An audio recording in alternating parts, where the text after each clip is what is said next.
See, that was the better one. Okay, good. I'm happy for you. Thanks, girl. Thank you so much.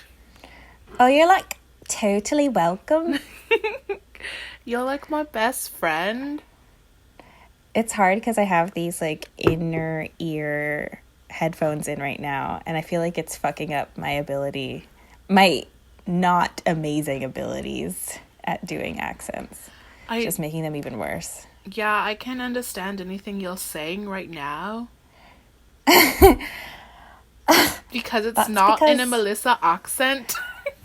That's because crazy nannies, that's my favorite kind of nanny. Okay, that's Kyle.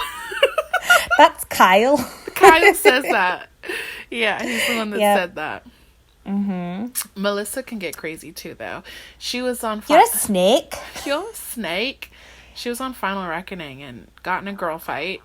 And then also went home in an elimination, which she fought very hard against this other chick. So we should definitely show you that at some point. Yeah, that'd be cool. But one thing we have decided is that in this season, Melissa is bae. We love her. She's just the best. She's just like... No, I can't. That's too much that was right pretty now. Good, though. She's was on point, no? No. Maybe it's the echo. We can actually hear how you sound like. Yeah, it's going to take some time for me to get... I need some different fucking headphones. I need a headphone solution. It's just not working. It's not working for you? Yeah. You need to go shopping. How are you tonight? We've been talking already for like 2 hours. Yeah. So it's hard to be into like an introductory mood with you right now. Because we're just like in it. Yeah, because we've also talked like almost every day this week. It feels like. True. And not...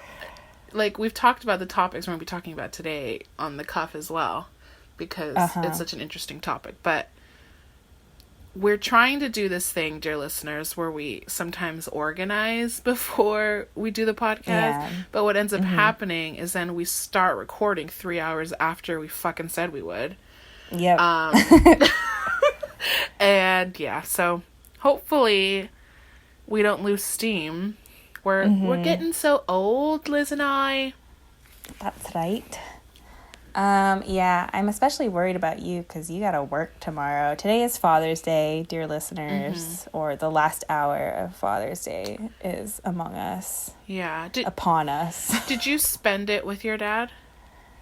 No, I spent it with my coworkers. Nice. Oh, yeah, you did have to work today. Fucking life, man. Yeah. It's all right. Did you spend it with your dad, though? That's pretty cool. I did, yeah. I went over there, and we had Chinese food. My dad's favorite thing to do on his day is to, like, not do anything. So he wanted to just be inside. We watched golf a little bit. We watched this old movie, Naked Gun. Yep. I've never seen him. There's apparently a lot of them. And, we had takeout Chinese food from this place that we like here. And then my nephew came out. He rose from his nap about an hour in, and I played kinetic sand with him. That was fun. Cute. Yeah. It was very, very mellow. I got him this shirt that was like blue with little palm trees on it. I think it's cute as hell. Is that for your dad or for your nephew? Oh, for my dad. Sorry.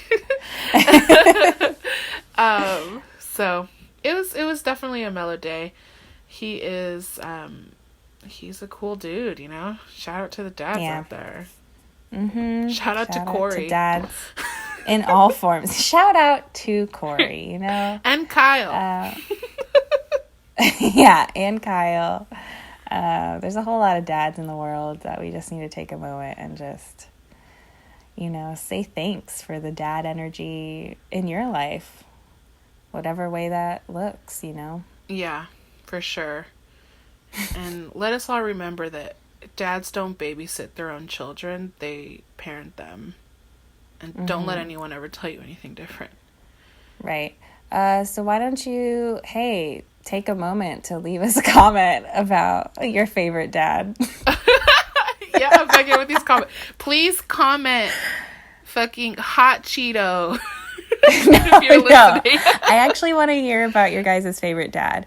Is it like a movie dad or a TV show dad that you're really into? Let me know. I love this. What if their favorite dad is not their own dad? It's pretty hilarious. Yeah. Well, I think for a lot of people, that's the way it is. Who's your favorite either TV or movie dad? Can you think of one? Favorite's hard. Favorite that you can currently think of. Let's put it that way. I don't know why. The only dad I can think of right now is fucking Tom Cruise in War of the Worlds. Oh my goodness. I've never seen that. And he's dad to... Is that a challenge season? Yes. He's dad to a little baby Dakota Fanning, who has like anxiety, and she's little. And Dakota aliens Fanning attack. Has like fucking anxiety in every movie she's in. But go ahead. She has a very frail face. You know? You know what else she has is a sister called Elle. Yeah, that's true. Who is also, I mean, she's Alice. No, she's not. Is she Alice in Wonderland? No, she's Cinderella. Wait. She's... Who is she? Aurora in Maleficent. Oh my god. I was going to call her fucking Rapunzel, and I was like, that's not right. Cristo. Yeah. She could be any of them, is the point. Yeah, I don't have a lot of dads coming to my mind. What the fuck? They're out there. I mean... Dads are for sure out there. Man. Dan Connor. Dude. I love me some Dan Connor from Roseanne. I've not really watched that show. It's really good. He's shout out to Dan Connor for sure. Oh my god. What's his name? Walt's dad on Lost. I don't watch Lost. Well, I know it's an old show. So was Roseanne. That's a very important. That's true. We're just not on the same wavelength with shows. We just like don't watch any current shows at all. I think dads just don't matter anymore. Yeah, for as close as you and I are, we do a lot of mentioning things that the other one hasn't seen or heard of. We have no common interest. Yeah, we have zero common interest. I don't know why we became friends or how we sustained it, to be honest. Yeah, it's wild. I mean, I think it's because we have so much to learn from each other, where we're just like baffled by what the other person is talking about. Like, that's a thing. Yeah. Yeah, and I remember one of the first things I learned about you is that you like Doctor Who. And oh my god. My freshman year roommate loved Doctor Who. And when she came up to visit me, I remember just like pushing her towards you, like, hey, talk about Doctor Who. Like, dude, I think I remember that moment. And honestly, like, my feelings about Doctor Who are not entirely positive. Like, I'm highly critical of Doctor Who. That's okay. I mean, it's definitely something to be criticized.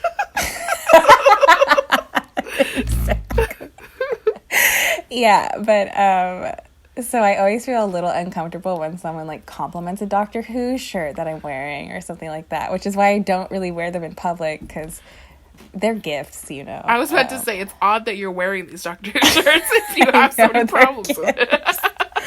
I can't throw gifts away. It feels so fucked up. Yeah, no, I get Marie it. Kondo help. I guess I'm never going to get you Doctor Who shirt, that's for sure. But yeah, please. People sometimes try and talk to me about Doctor Who if I'm able to carry enough of a conversation about it. Mm-hmm. But I always sustain that I don't like Doctor Who. I like David Tennant, and that's where I stand. Mm-hmm. David Tennant is a beautiful man. Doctor Who is not my favorite show that he's been on. I really love Broadchurch. I've heard that that's really good. Oof, it's excellent. But he's so appealing and bitchy in that show. I love him. And does he have his natural accent in that one? Oh shit. He's like, isn't he like Irish? Yeah, he's Scottish. He's Scottish. Sorry. I can never tell the yeah, difference, to be honest. But I up. also make it seem like this is me talking like Melissa, and that's completely wrong as well. And that's my crazy favorite nanny. Okay, we need to stop. Okay, yeah. Yeah, hi guys. This is a special episode. This is our first fucking special It's episode a special for J-Joel. edition. Yeah, special edition. You know what? Let's introduce who the fuck we are at the start of this episode, because I feel like this episode is so special. It's gonna fucking go viral. Yeah. In which case, thank God we had such a fucking amazing intro. Talking about bullshit with stupid ass accent. Yeah. So I'm Liz. I'm Gabby. Yeah. Mm-hmm. And you, listener, are J-Joel. Yeah, that's true. Right? And J-Joel, if you're listening, hi. Mm-hmm. How the hell are you? And of course he is. Yeah. Remember us. Do you remember Liz's navel? Because it's been a while. Right. Yeah. Navel says hey. Yeah, so we're taking a moment, a special little moment. So last episode, Jesus Christ, Fuzzy Butt. Let's introduce Fuzzy Butt. If you guys hear a cat, any kind of noise, really, it's probably Elizabeth's cat, Fuzzy Butt. Yeah. Inherited name. And she just likes to kind of go a little crazy when she's not getting attention. Yeah, she's needy, and she's a night owl, and 11 o'clock is when she wakes up and just feels like she's a boss-ass bitch, and everyone needs to know about it. My cats do the same. Like, they'll sleep the entire fucking day and night, and then at 11 or midnight, they're like, can you open the door? I have, like, things to do. Yeah, I've got business. Yeah, so if you hear her, I'm sorry. You guys need to understand that she's adorable, so thanks. We'll definitely try to mute her, but if she's doing shit when Liz is talking, what are you going to do, you know? There's nothing I can do. Yeah, so back on topic.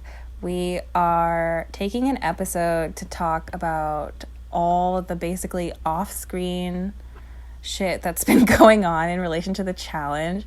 It's funny, this is like not what I signed up for in doing like a podcast about a reality show, is to have to talk about all their like social media and stuff, but actually it's kind of an important and interesting conversation, and we're gonna kind of walk y'all through it to the best of our abilities. There's been so much. It's just been like a hot mess. Yeah, right? And I don't like to follow it either, because as much as I love the challenge and I'm interested in some of these cast members in their lives, social media is just so toxic and annoying in the first place, but also it's so massive. There are so many cast members past and present that you could not possibly fucking keep up with everything they're saying. And it wouldn't be healthy too. It's not healthy. It's overwhelming. But in terms of the situation that we're going to be talking about, it is something that's been unavoidable to hear about. I think you heard about it before I even brought it up. Other friends have brought it up to me who don't even watch the challenge, so it's definitely something that warrants its own discussion for sure. Yeah. So kind of our plan, just so you guys know what we're hoping to accomplish with this episode, is we're going to spill the tea. We're going to, do our usual recap. Although this isn't, of course, about an episode of a show, we're going to be recapping like the online drama and official statements, etc., that are relevant for this kind of discussion. And we're going to kind of bring it up to date of like when we're currently recording, what the state of it is. And I'm sure that like peppered in there, we're going to have lots of discussion about like what we think about it, our thoughts on cancel culture, how that intersects with like the interesting nature of reality television. And then, of course, MTV and the editors' decisions this season, like what we can tell their goals are now. So, yeah, that's kind of where we're heading, huh? Yeah, and it's also, like, a lot of you who listen don't actually watch the challenge. And I would encourage you to... A lot of you who listen. Who all the fuck of you. is that? Most, like, the 3 of you that are listening, I know you don't watch Challenge. However, I'm curious to know how you guys feel if you listen to this whole episode. I would encourage you to, because the things that we're going to be talking about is not just about a reality show. It's kind of about what reality TV means, what its implications are, how it affects, how it reflects culture, how it affects culture, and just kind of all the dynamics of these young people trying to make a living right now. And there's so many different opinions that you can have on all of the different things that we're going to be talking about. So I would encourage you to listen so we can hear your guys' opinions. Leave comments, or a lot of you text us if you have something to say, which is fine. Except I want the metrics, you guys. Please, someone leave we want to take off and be viral already. So it would help if you're there. God, I'm so alone. So definitely listen, because it's an interesting discussion that we're going to try to unpack here. Yeah. So let's get this started. How are we starting? We're going to kind of start by just laying the foundation of what spawned all of this mess. And that starts with this cast member DEE Nguyen. So she's a Vietnamese Australian cast member who started 3 seasons ago on War of the Worlds 1. Could be War of the Worlds 2, but I think it's War of the World 1. War of the Worlds 1. So she is relatively new to MTV. Well, she was on other shows. I didn't watch them, so I'm not going to speak on them. But she's new to the challenge. And she made some interesting tweets that ultimately led to her demise. And we're going to just... Not her actual demise. Oh my God. It's a metaphorical demise. I'm just dramatic when I speak. I'm sorry. So I'm going to let's be accurate, please. I can't do that. Okay. So we're gonna read some of these tweets that Dee made that were controversial. So the first one, I believe it's the first one, is she tweeted, "I don't know why some of you think I'm anti-Black Lives Matter. I've been saying that since the day I lost my virginity." And she has a halo emoji. Yeah. So she tweeted this on June 6th. It looked like at around 10:45 at night from Kansas City, Missouri. So just to kind of set up the stage, apparently Dee, she's Australian. She was hoping to get home, but has been stuck in the U.S. because of coronavirus and the sorts of restrictions on travel that are happening right now. Yeah. So she's been staying with Wes, and that's why she's in Kansas City, which ends up being relevant for kind of what happens later. But, clearly an insensitive kind of take, right? But actually, it's not the first that I've seen, like, with this kind of cheeky, I guess, attitude about basically over-sexualizing Black men. Yeah. In a way. I've heard it referred to as, like, fetishizing Black men while still essentially being able to harbor racist feelings. Like, just because you are able to have a sexual relationship with a Black man doesn't mean that gives you any kind of like free card to feel however you feel, and it's okay because you've had sex with a Black man. That doesn't prove anything about like what your intentions are or like who you are as a person.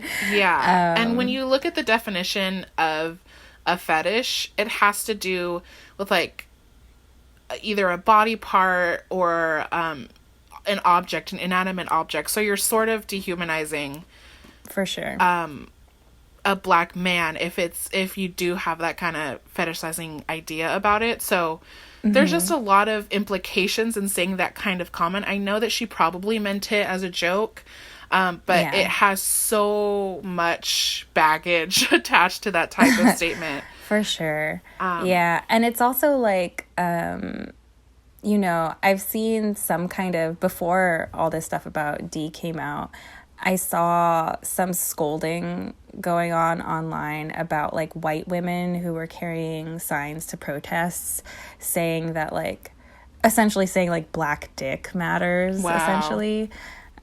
You know, like, and again, they were trying to be like supportive, like they're there, right? They're marching with everybody, but the kind of approach that they're having is like pretty insensitive, and it also like doesn't come across the same way as like I've also seen protest signs that say like and it'll be like a black dude who's carrying a sign saying like your daughter, like, ooh, you know, which like is cringy, but at the same time is like makes more sense than a white girl carrying some sign being like, I love that cock. Right. You're definitely right in calling it insensitive, because it's just completely missing the mark. It's like if you were to go to a woman's rally and saying like, I'm here because I love pussy. It's like, we're not just a fucking pussy. You realize that that's exactly part of why we're here. So yeah, it's people counterintuitive. Even bring this up, with like a breast cancer awareness movements that do things like save the boobies. Yeah. And it's like, oh, that's what we are to you. Just like if I have like a life-risking medical condition, the worst part is that my tits might be gone at the end of it. Yeah. Like, not that cool. Yeah. But anyway. And it's again that was the first objectifying tweet. Yes, into we're just a pair of tits. But that was the first tweet, and we're gonna get to where she kind of starts engaging with some cast members, but she tweets a second thing. Someone tweeted at her. This might have just been a fan or someone random. I don't recognize them, and I'm not going to read their name for just because I don't recognize them. I don't want to put them on blast. But the tweet is they're responding to this tweet that she gave, and she said, also as context, I apologize. This was on Blackout Tuesday, and Dee posted that black square emoji, which was, of course, supposed to be kind of solidarity with Black Lives Matter. And you're kind of supposed to stay off of social media to let black voices rise to the forefront, to let activists be able to speak out on this movement and everything. And apparently Dee posted this emoji and kept posting selfies throughout the day, and basically just kept going about her business on Blackout Tuesday. And so this person tweets her, and they say, read the fucking room. All you posted was a black square and went about your day. And posting your lame ass thirst traps. Wake up, people are dying, shaking my head. Yeah. And so Dee responds to this. And she says, people die every fucking day. You don't know me or what I do. I suggest you wake the fuck up and get off social media. And then she has a black heart. So that was her next tweet. Yep. Not the strongest response there, Dee. The people die every fucking day is like... never where you want to go. Yeah, if I had to guess, I would say this is probably her most incriminating phrase. Yes. Because, of course, this was on June 6th or 7th. I am assuming that it's on the 7th because her first tweet was at like 10:45 p.m.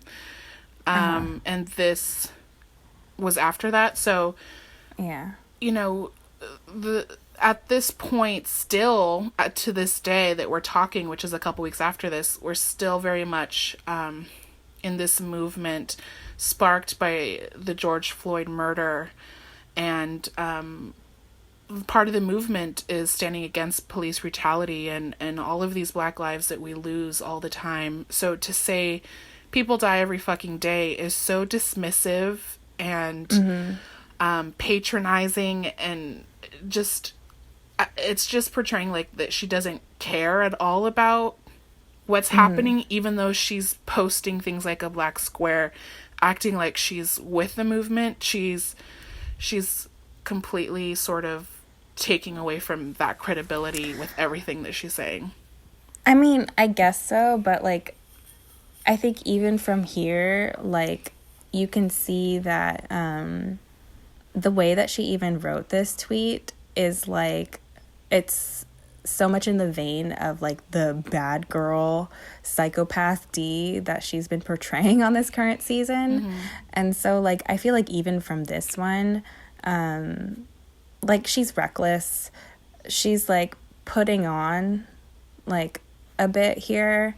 So you think it's almost intentional? Well, yeah. And also, like, have you seen like tweets where Ariana Grande claps back at the haters and stuff like that? Like, no. I feel like the kind of well, yeah. The kind of attitude she's putting on here is something that is actually like sometimes used successfully by people more famous than her, in responding to like, you know, randos on Instagram or whatever. But yeah, I mean, the way she went about it, like, it's defensive. It doesn't come across as like the power move that you think it is. Like, you don't know me and what I do. Yeah. It's a terrible clapback. Yeah. It's like, yeah, this is definitely like what she gets in the biggest hot water for. Yeah. So someone else who doesn't like this is a fellow cast member of the season, Bailey Dayton.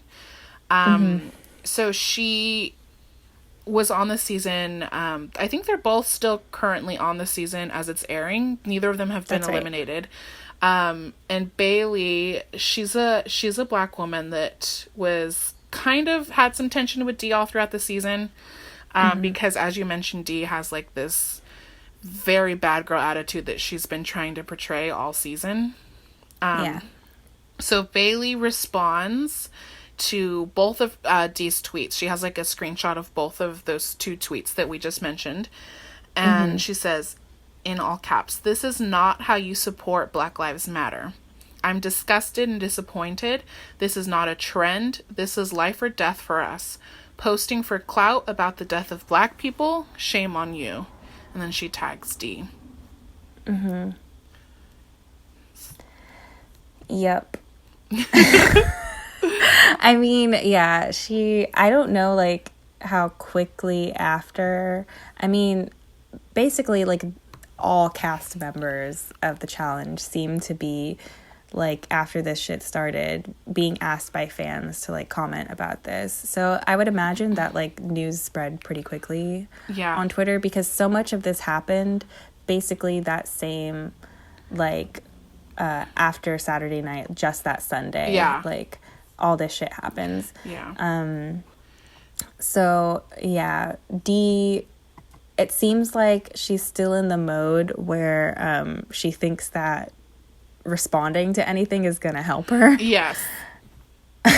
Which, it's like she doesn't see how big this has already become just by having a cast member respond to it, you know? So Dee tweets back at Bailey saying, "I haven't said shit about/to you out of respect for your friends who are also my friends. I'm staying off Twitter and spending my day investing in your hometown. Don't fucking talk to me about Black Lives Matter. If you want a conversation, you have my number." Yeah. Which is super aggro. It's like asking a Black woman to not, like, talk to, as if Dee knows more about Black Lives Matter than Bailey does. Yeah, don't fucking talk to me about Black Lives Matter. Like, what? Yeah. And seems to hint that, like, she's pissed off that Bailey is calling her out publicly like this, and that she thinks it's disrespectful to not, like, handle this privately, essentially. Yeah. So she responds again to this. It seems like before Bailey has responded. Yeah. And she tweets, this is D, "You want to call me out? Okay.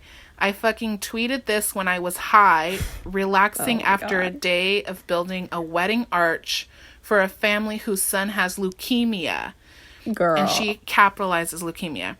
Don't, like, all caps. "Don't fucking talk to me about being insecure and not knowing the gravity of the situation." I'm not 100% sure where the being insecure part comes about it, or where that comes from, but if it could be something that they're not, like, maybe they've been texting at the same time or something, but if it's not, then this is a crazy projection that Dee's kind of emitting, basically, like, I'm kind of insecure. But just as some context here, so Wes thought of this idea to put together a charity event using reality stars that he knows, including, like, Dee. I believe Nani was there, Kayla. So he got basically a handful of his friends together to put on, or to do these different charity things in their hometown. And this, it seems like, is one of them. So this is relevant because Swaggy, who is about to come to Bailey's defense, mentions it.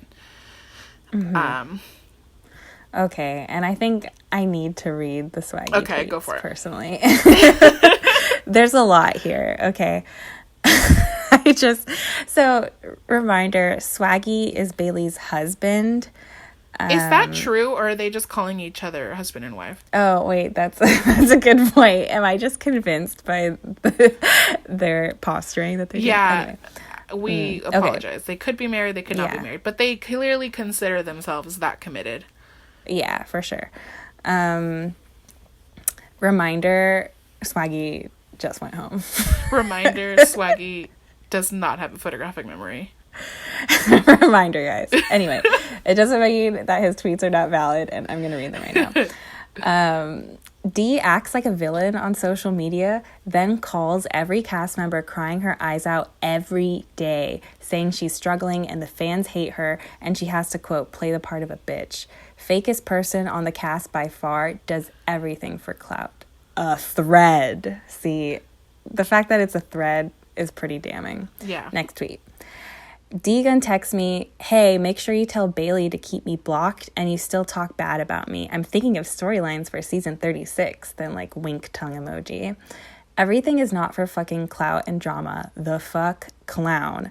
I'm about to air her whole shit out using Black Lives Matter for clout." Dee always want to call people to solidify a storyline for next season while snorting coke on the phone like it's no big deal. You have a problem. You're a clout chaser. You love attention, period. Talking about she's doing charity. You got stuck in Kansas City because of COVID and couldn't travel back to Australia. Didn't do one act of charity until Wes thought of a show. You was in Kansas City for 2 months and ain't do one act of kindness until a camera was in your face. Get the fuck out. I understand now why you had to read the Swaggy quotes. Swaggy, your family doesn't even know you're on reality TV. This part shook me, guys. This part. You tell them you're a marketer overseas and the Wi-Fi sucks, so you don't have service for 2 months while you go film and live a Hannah Montana double life. What is this? I think it's fuck out of here. Like, get the fuck out of here. Fuck out of here, clown. Okay. Yeah. Clearly, I don't know all my acronyms. I identify with that one. That would totally be me. I'd be like, Mom, I'm doing something I'm doing something that's completely different from being on reality TV for sure. Yeah. I was very surprised. Nah, she got me tight, gonna talk a bunch of shit about me to spoiler pages. Ooh. I pressed her and Wes on it. She calls me, apologizing, saying it's a direct reflection of herself and she's so sorry, and she has to play the part of a, quote, bitch to get back on TV, but she doesn't mean it. Clout clown. And I think she just said something about, quote, not getting a call back. Are you that coked out that you think MTV ain't hit us for 36? You crazy? Difference is we have a life outside of TV. Your life revolves around it, and without it, you're regular. It's a difference. I almost made $200,000 last month, $2 million for the year. My wife and I are doing just fine, with or without TV. You forget my day job, the stock market. Not to mention that the stock market is not doing super great right now, so this isn't really hitting as hard as it should. You create all this drama for that TV stipend. What the fuck is a $30,000 stipend to me? I make that shit in 5 days. Fuck out of here. See, now you're up on the acronym. I am. I learned. This not taking away anything that he's trying to say, but he's just a funny character, and he is. Every other thing is capitalized. He says clout 10,000 times. He really and does. Also, why did he mention the stock market and his day job? It's a little interesting to us. And this is also very in line with his personality that we've seen on the challenge, so it makes us giggly, but let's unpack this. Okay. So he mentions that she calls every cast member, he says, crying her eyes out every day, saying she's struggling and the fans hate her and she has to play the part of a bitch. Different cast members have mentioned that she does call them a lot crying. That's something that I do believe, because and it could be real or not real, right? We do find out a little later that she is having some mental health issues. So she could definitely be feeling the effects of this reality TV cage that she's in, and is going through these breakdowns little by little.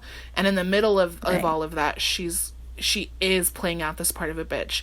That could be happening, absolutely. Or she could just be doing these things and then apologizing just to apologize and have people be friends with her, but she doesn't actually mean it. Right. I mean, so could be either one. Again, we're still in the middle of the recap, but I do just want to take a moment to kind of say why I'm inclined to believe that she is truly upset. I'm thinking about, what is his name? I'm going to Google it right now. Dear Liz, edit this part out. Yeah. So I'm thinking about Jack Gleason, who, if you don't know, he played Joffrey Baratheon on Game of Thrones, the hit HBO show. You haven't seen Game of Thrones, huh? I have seen Game of Thrones. I have not finished season 8, however, but I do know Joffrey. Yes. You do know Joffrey, yeah. So this kind everyone of was hates him. Yeah, everyone obviously hates his character. I'm sure people who haven't even watched Game of Thrones know about Joffrey and what a big deal he was in 2012 or whatever.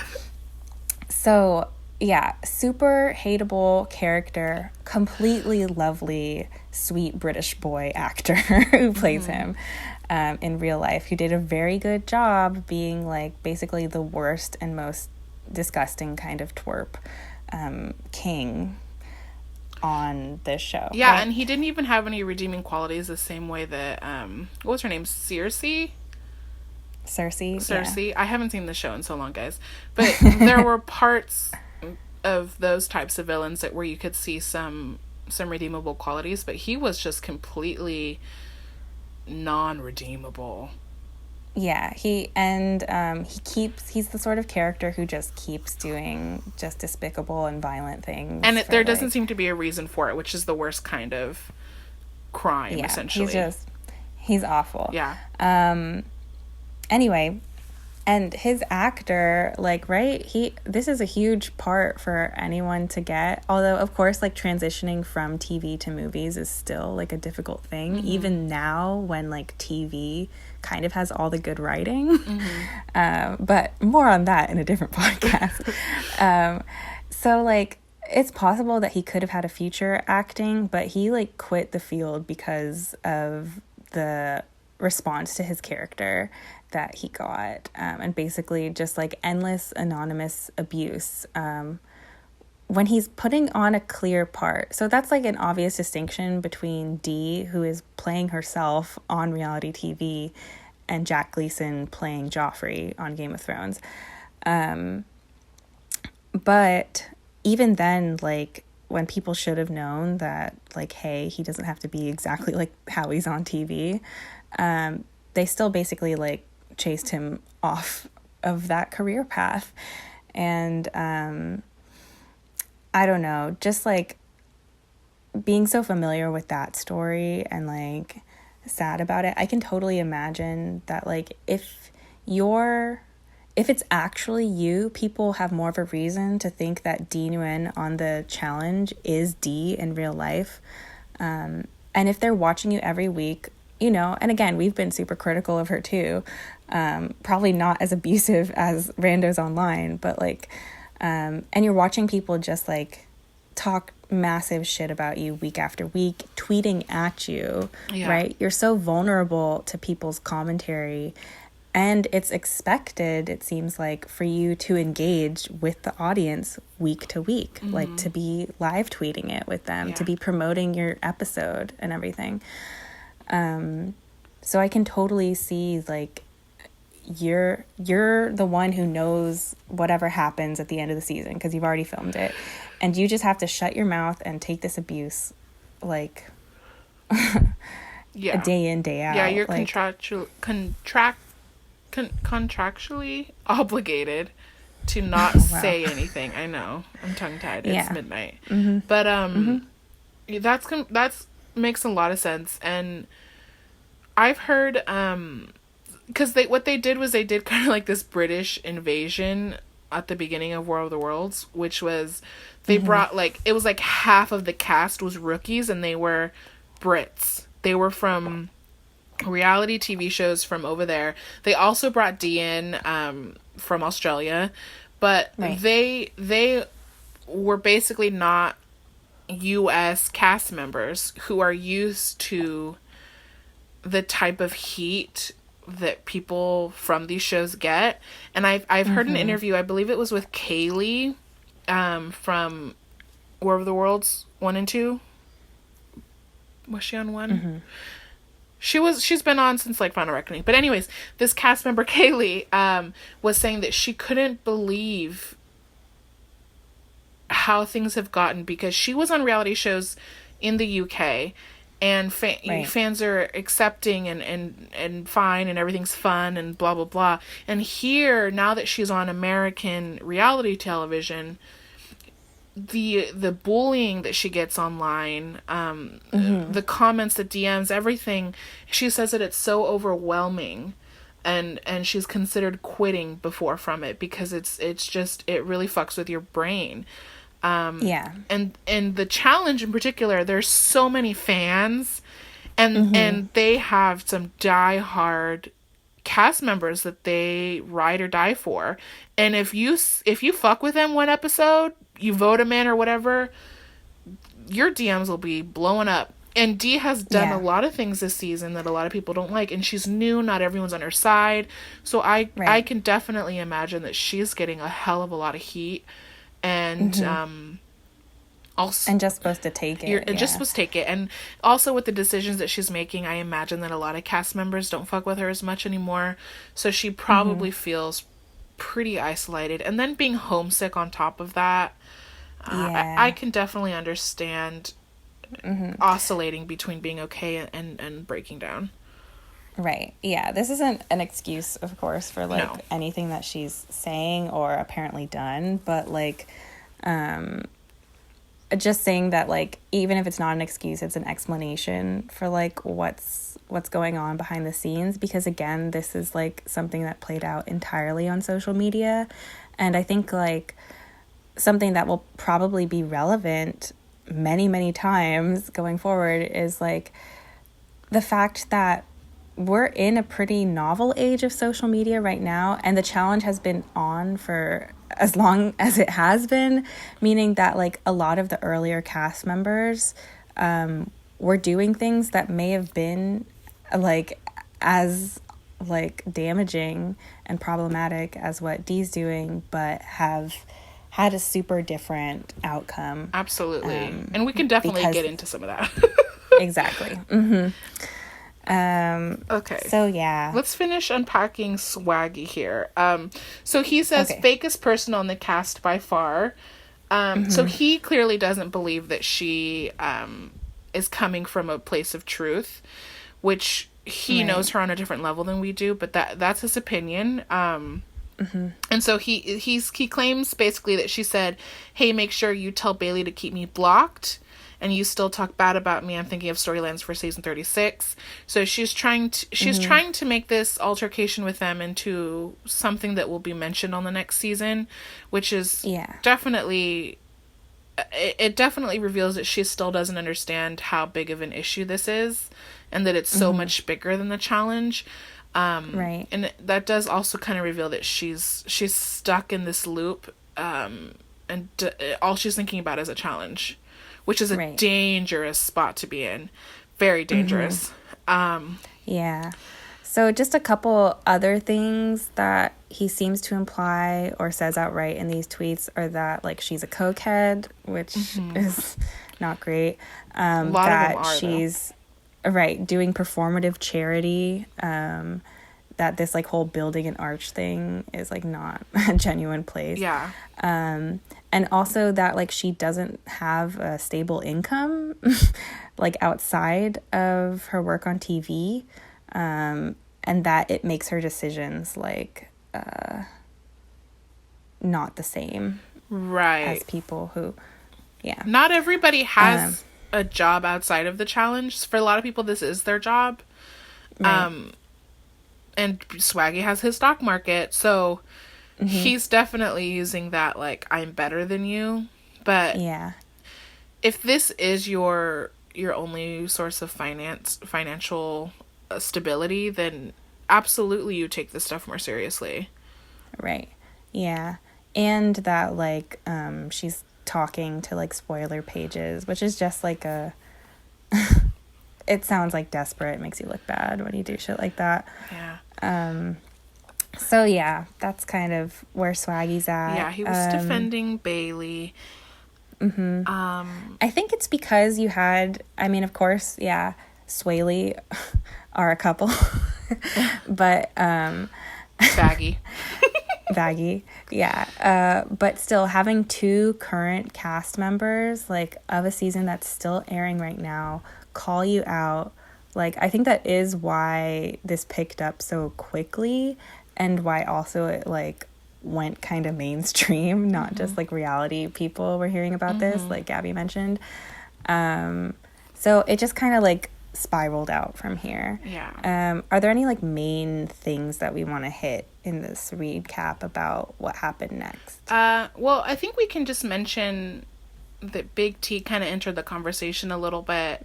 So another cast member. Another cast member. We can kind of just paraphrase. She did write a few tweets. Basically, someone said, have you seen these comments that Dee has made? And Big T's like, yes, I've seen them. And she mentioned not being surprised. And she recounts this situation that she's had with Dee when they were still in the house.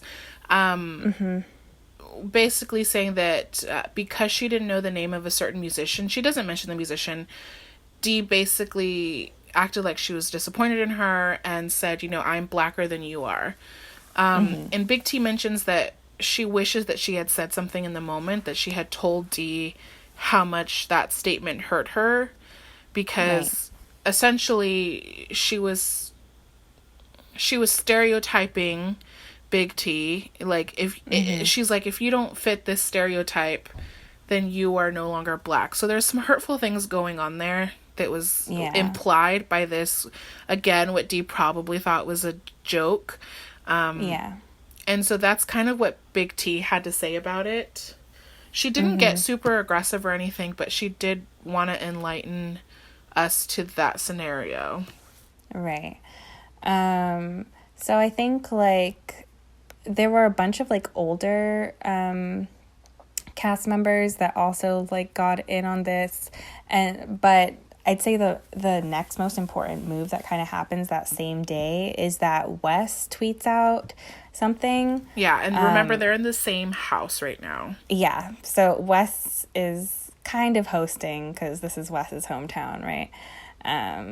So he tweets, let's see, this is at like 6:30 p.m. on that Sunday. I just got back from work an hour ago. In that hour, I've learned a lot of things. As a leader, I have to make rough, nuanced, and swift decisions. The decision is to ask her to leave my home and city, effective immediately. So this is, again, like, there's this, like, house that's apparently, like, hosting a lot of people, right, in Kansas City. And so some of the people who are in that house, like, are tweeting out right after Wes's tweet saying that Wes is not telling the truth because Dee's still here. And there's, like, a minor blow up about, like, whether Wes is just, like, performing for clout. He kind of gets, like, dragged into this as well. And he basically has to defend himself, and other people apologize when he explains that, like, I said effective immediately. What I meant is that I'm starting to make moves immediately. Yes. But he's not, like, already got her things on the curb. Like, he wants to be safe, and kind of recognizing that there's, like, some serious concern for Dee's well-being in this situation.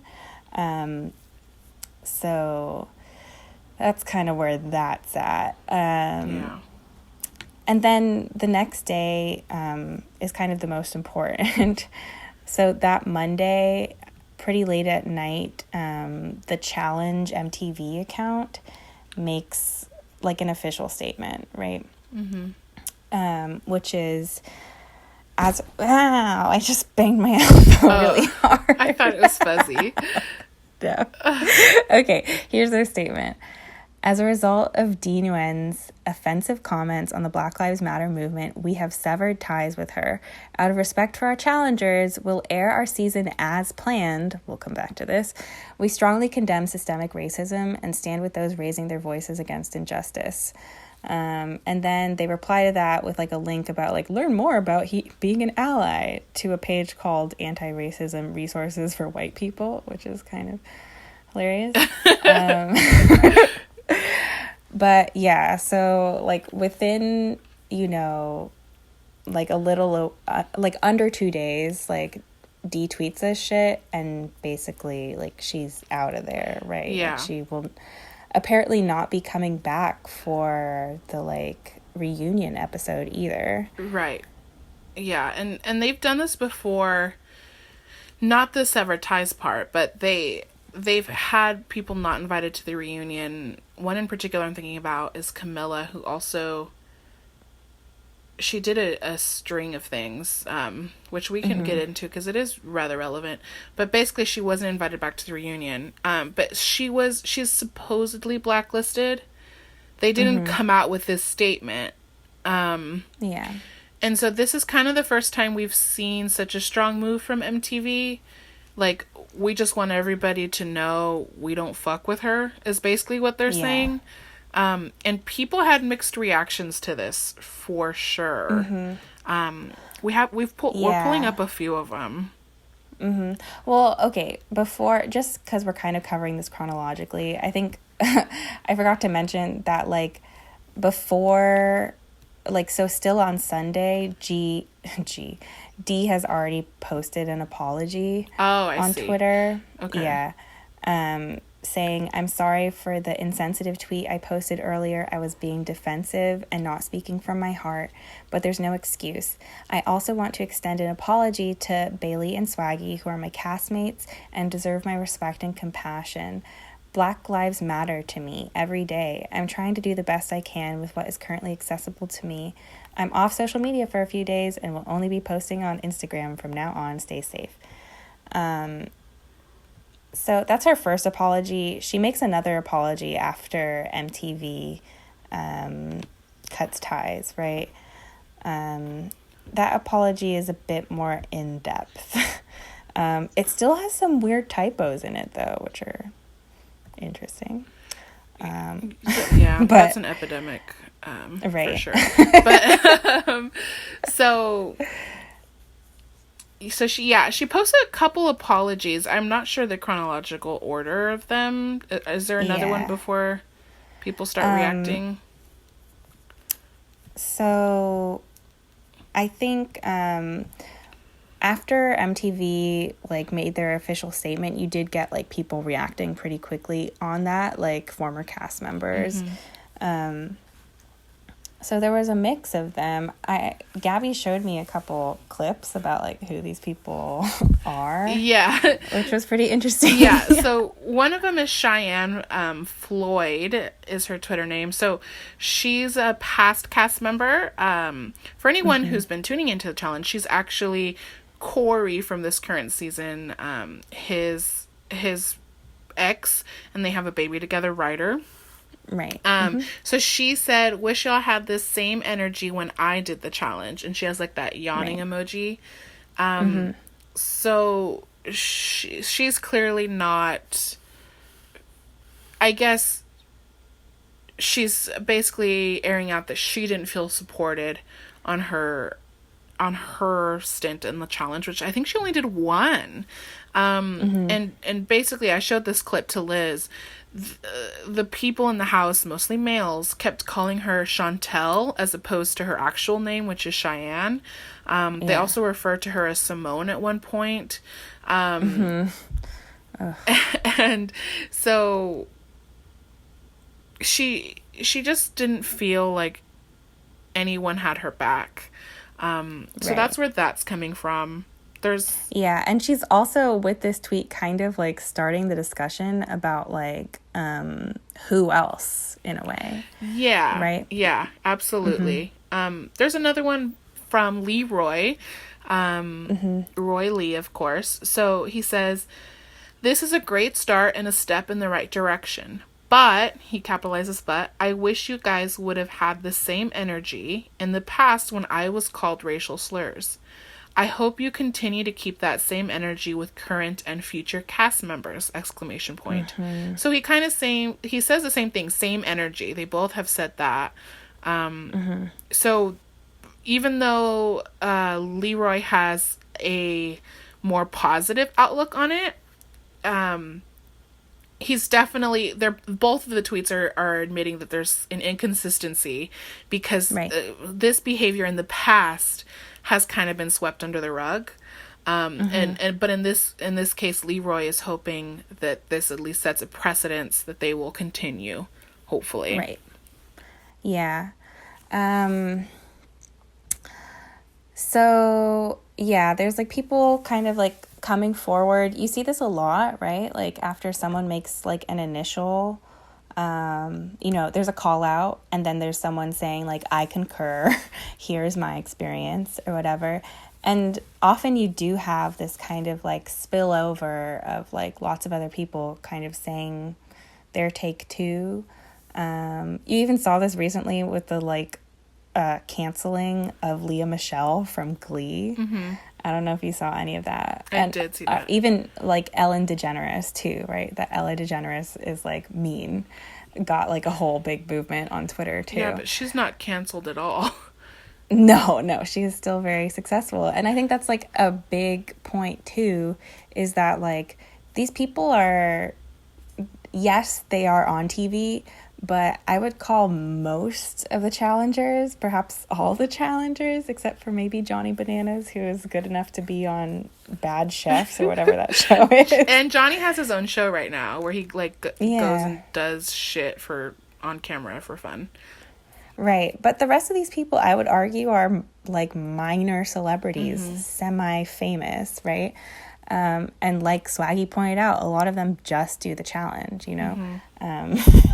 So they're not necessarily the wealthiest people either.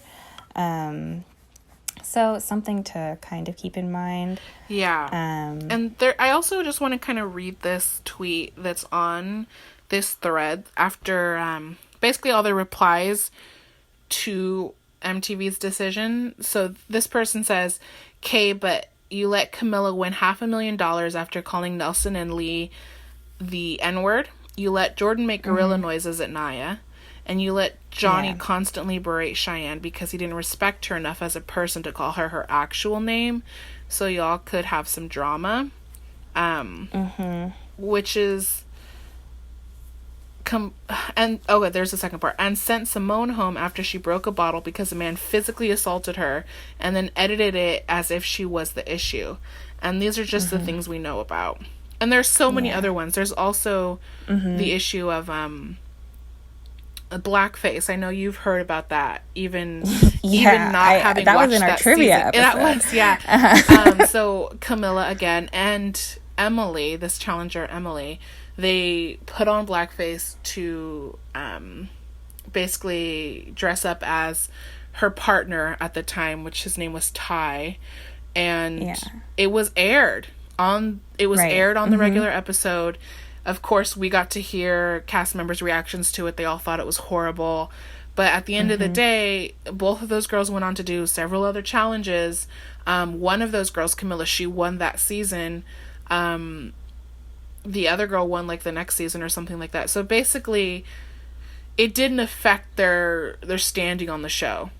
Right. And so, there weren't consequences for all these other people who have made missteps, even that were, like, on screen, right? So all this shit, you know, I do believe, like, Big T and other cast members who say that, like, Dee might have been antagonistic on set, but those weren't aired, and that, like, the entire public gets to kind of view and judge these other instances that were aired. Like, that's pretty significant. Yeah. And I've also heard someone kind of clap back at Wes, for example, like, you call Dee your daughter. You are you've been living with her for months. You've been on 3 challenges with her. This cannot be the first time that behavior like this has come afoot. And so they're calling his actions performative because it's like, how can you guys not see the character of someone before something like this happens? The same thing with MTV. How can you not know what kind of people you're casting and let these things slide? Like, obviously you know. So obviously Big T is someone who's seen this microaggressive side to Dee. And Wes being so close to her, someone that she trusts, just kind of like Rogan, where she kind of lets all her bitchiness out for everyone to see. He's got to have witnessed this kind of behavior before and let it slide. Of course, that's all inference. He could be trying to educate her this whole time. Who knows? But the thing is that people think that Wes is performing himself. That's right. So, kind of like the... maybe we want to kind of end our recap with just saying there's a whole side drama that spins out about, like we mentioned, like how severe was Wes with Dee, and this kind of like transference of like, is Wes a guilty party as well? What has he done in the past? And like all this other stuff. He puts out an update the next day on Tuesday, that's June 9th, saying, it's pretty long, I don't think like we should read it all, but said that like after he found out about this, he made the decision to ask her to leave in less than an hour, which is like a lot faster than I think a lot of people could make a decision like that. But then the next 24 hours, he says, were him trying to find a place for her to go, because he says that her mental health wasn't in a great place. She can't fly out back home, which would obviously be the best option. And he just wanted to make sure that she was safe. So it took some time to make the arrangements. He said he talked to a doctor, a hotline, a CEO, and a lawyer. And he did think that in some ways her life was in literal danger, which is pretty scary. And like, does speak to some pretty severe emotional state. Like, I don't think he's implying that people are gonna hunt her down and kill her. I think he's saying that, like, she's a suicide risk, potentially, yeah. And he says that, like, he basically, like, stayed up with her all night to try and explain systemic racism, which is kind of a weird deal. He says it's something you can't do in one night, but he tried. Yeah.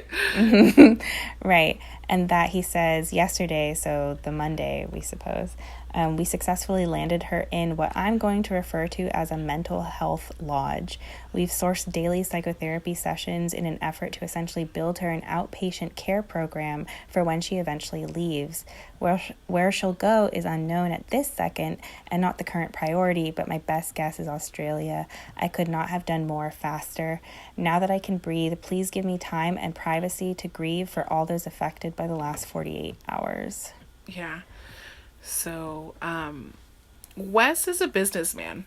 He, remember, he owns 300 companies, all those cars or whatever his quote is. He's a programmer. Yeah. So he's not stupid. He knows that he needs to make a very strong stand. He's also very eloquent, of course. He articulated his thoughts as best as he could with the situation he was dealt. I do like that he didn't just throw her out, it seems. You know, he tried to get her somewhere where he knew she would be okay. He obviously does care about her. I mean, she's been staying with him for a while. So he made this statement because he had to. He has all these companies, plus he's a challenger. He's a very public figure on multiple levels. So is it performative? Maybe a little bit. I'm not that mad at Wes. I don't know if you are. No, I'm not mad at Wes. Yeah. Jemmy and Marie sure were, but we're not going to get into that. So another thing that happens this Tuesday is that MTV pulls the plug on something else. So that night, a special was supposed to air with Corey and his current girlfriend Taylor. And they make the decision that day to pull what is supposed to air that night. It's a special for Teen Mom OG, which Corey is a part of with Cheyenne, and Taylor makes guest appearances. So Taylor's been on other MTV shows. I think Are You the One, X on the Beach, if I'm not mistaken. So they make this statement: MTV pulled the special and is ending our relationship with Taylor Selfridge in light of her past racist statements on social media. MTV strongly condemns systematic racism and stands with those raising their voices against injustice. Same kind of sentence. Yeah. And had before. This is interesting too. We're going to read the tweet in a second. But Selfridge sorry, I'm like in reading this journalist. Sorry. Taylor has actually apologized for these remarks before on an episode of Teen Mom. Neither Liz nor I have seen this episode. We're not up on our Teen Mom, sorry. But apparently she addresses it and says, at the time, because I was younger, I wasn't thinking it was anything negative. I thought, oh, this is funny or something like that, but it's not. This happened a long time ago. So apparently she's saying that to Cheyenne, who is, you know, who is the other baby mama for Corey and is a black woman. So she's addressed it. And then she also reacts on her Instagram. I made the decision last week to not film the next season of Teen Mom OG with Corey for the benefit of myself and my daughter. I don't believe the reality TV lifestyle benefits me any further at this point in my life. Yeah. So we will read these tweets. Do you have them handy? Do you want me to pull them up? I don't. Okay. Okay. So again, these are past tweets. These were obviously the dates that we were saying, like June 6th, 7th. So these are from 2012. Okay, so some of the things that Taylor tweets is,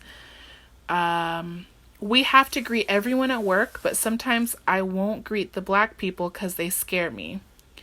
And that's a quote. So I guess she's quoting either herself or someone that she works with or something like that.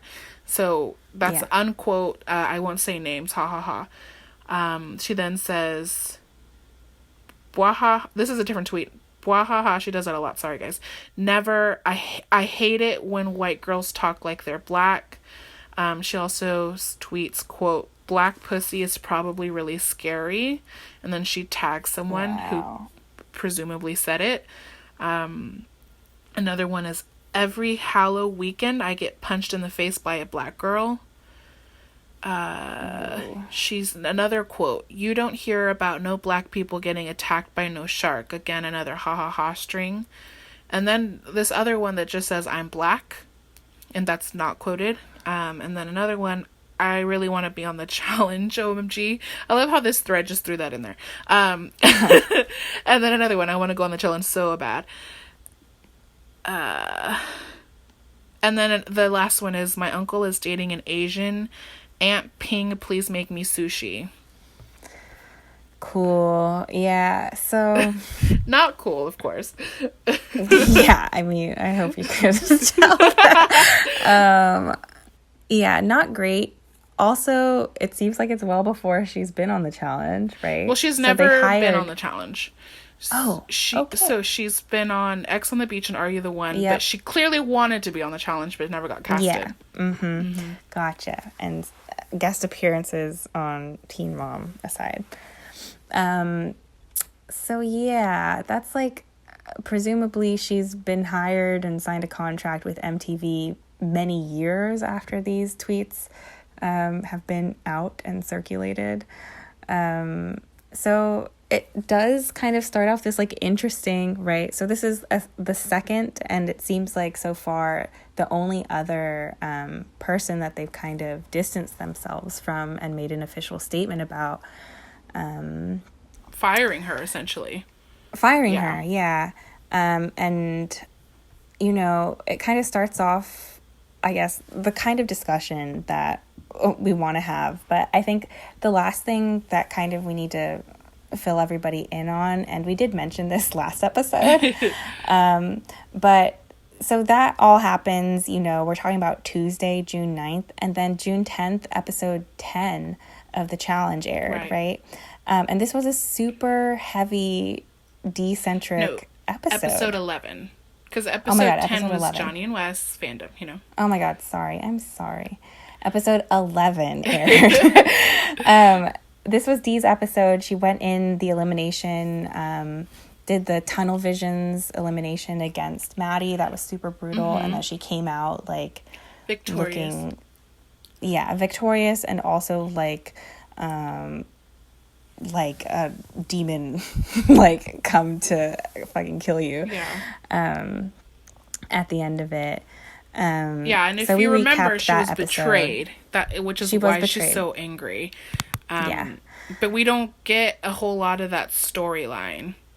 Yes. So MTV made the decision, even though in their official statement, which they had put out like a couple days before, they said, like, out of respect for other challengers, we're going to air as originally planned. They don't say that they're going to air as originally edited. And that was pretty clear with this episode, episode 11. They took out 15 minutes of basically D-centric content.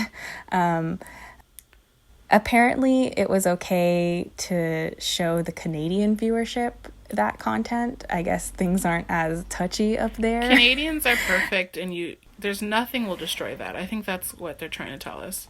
Maybe Canadians understand that they can still watch a show with a problematic person on it, or maybe Canadians have never really been pulling the numbers. That's probably what it is. That's probably the more likely scenario. Yeah, they didn't feel concerned about losing viewership there. We love the Canadians, though.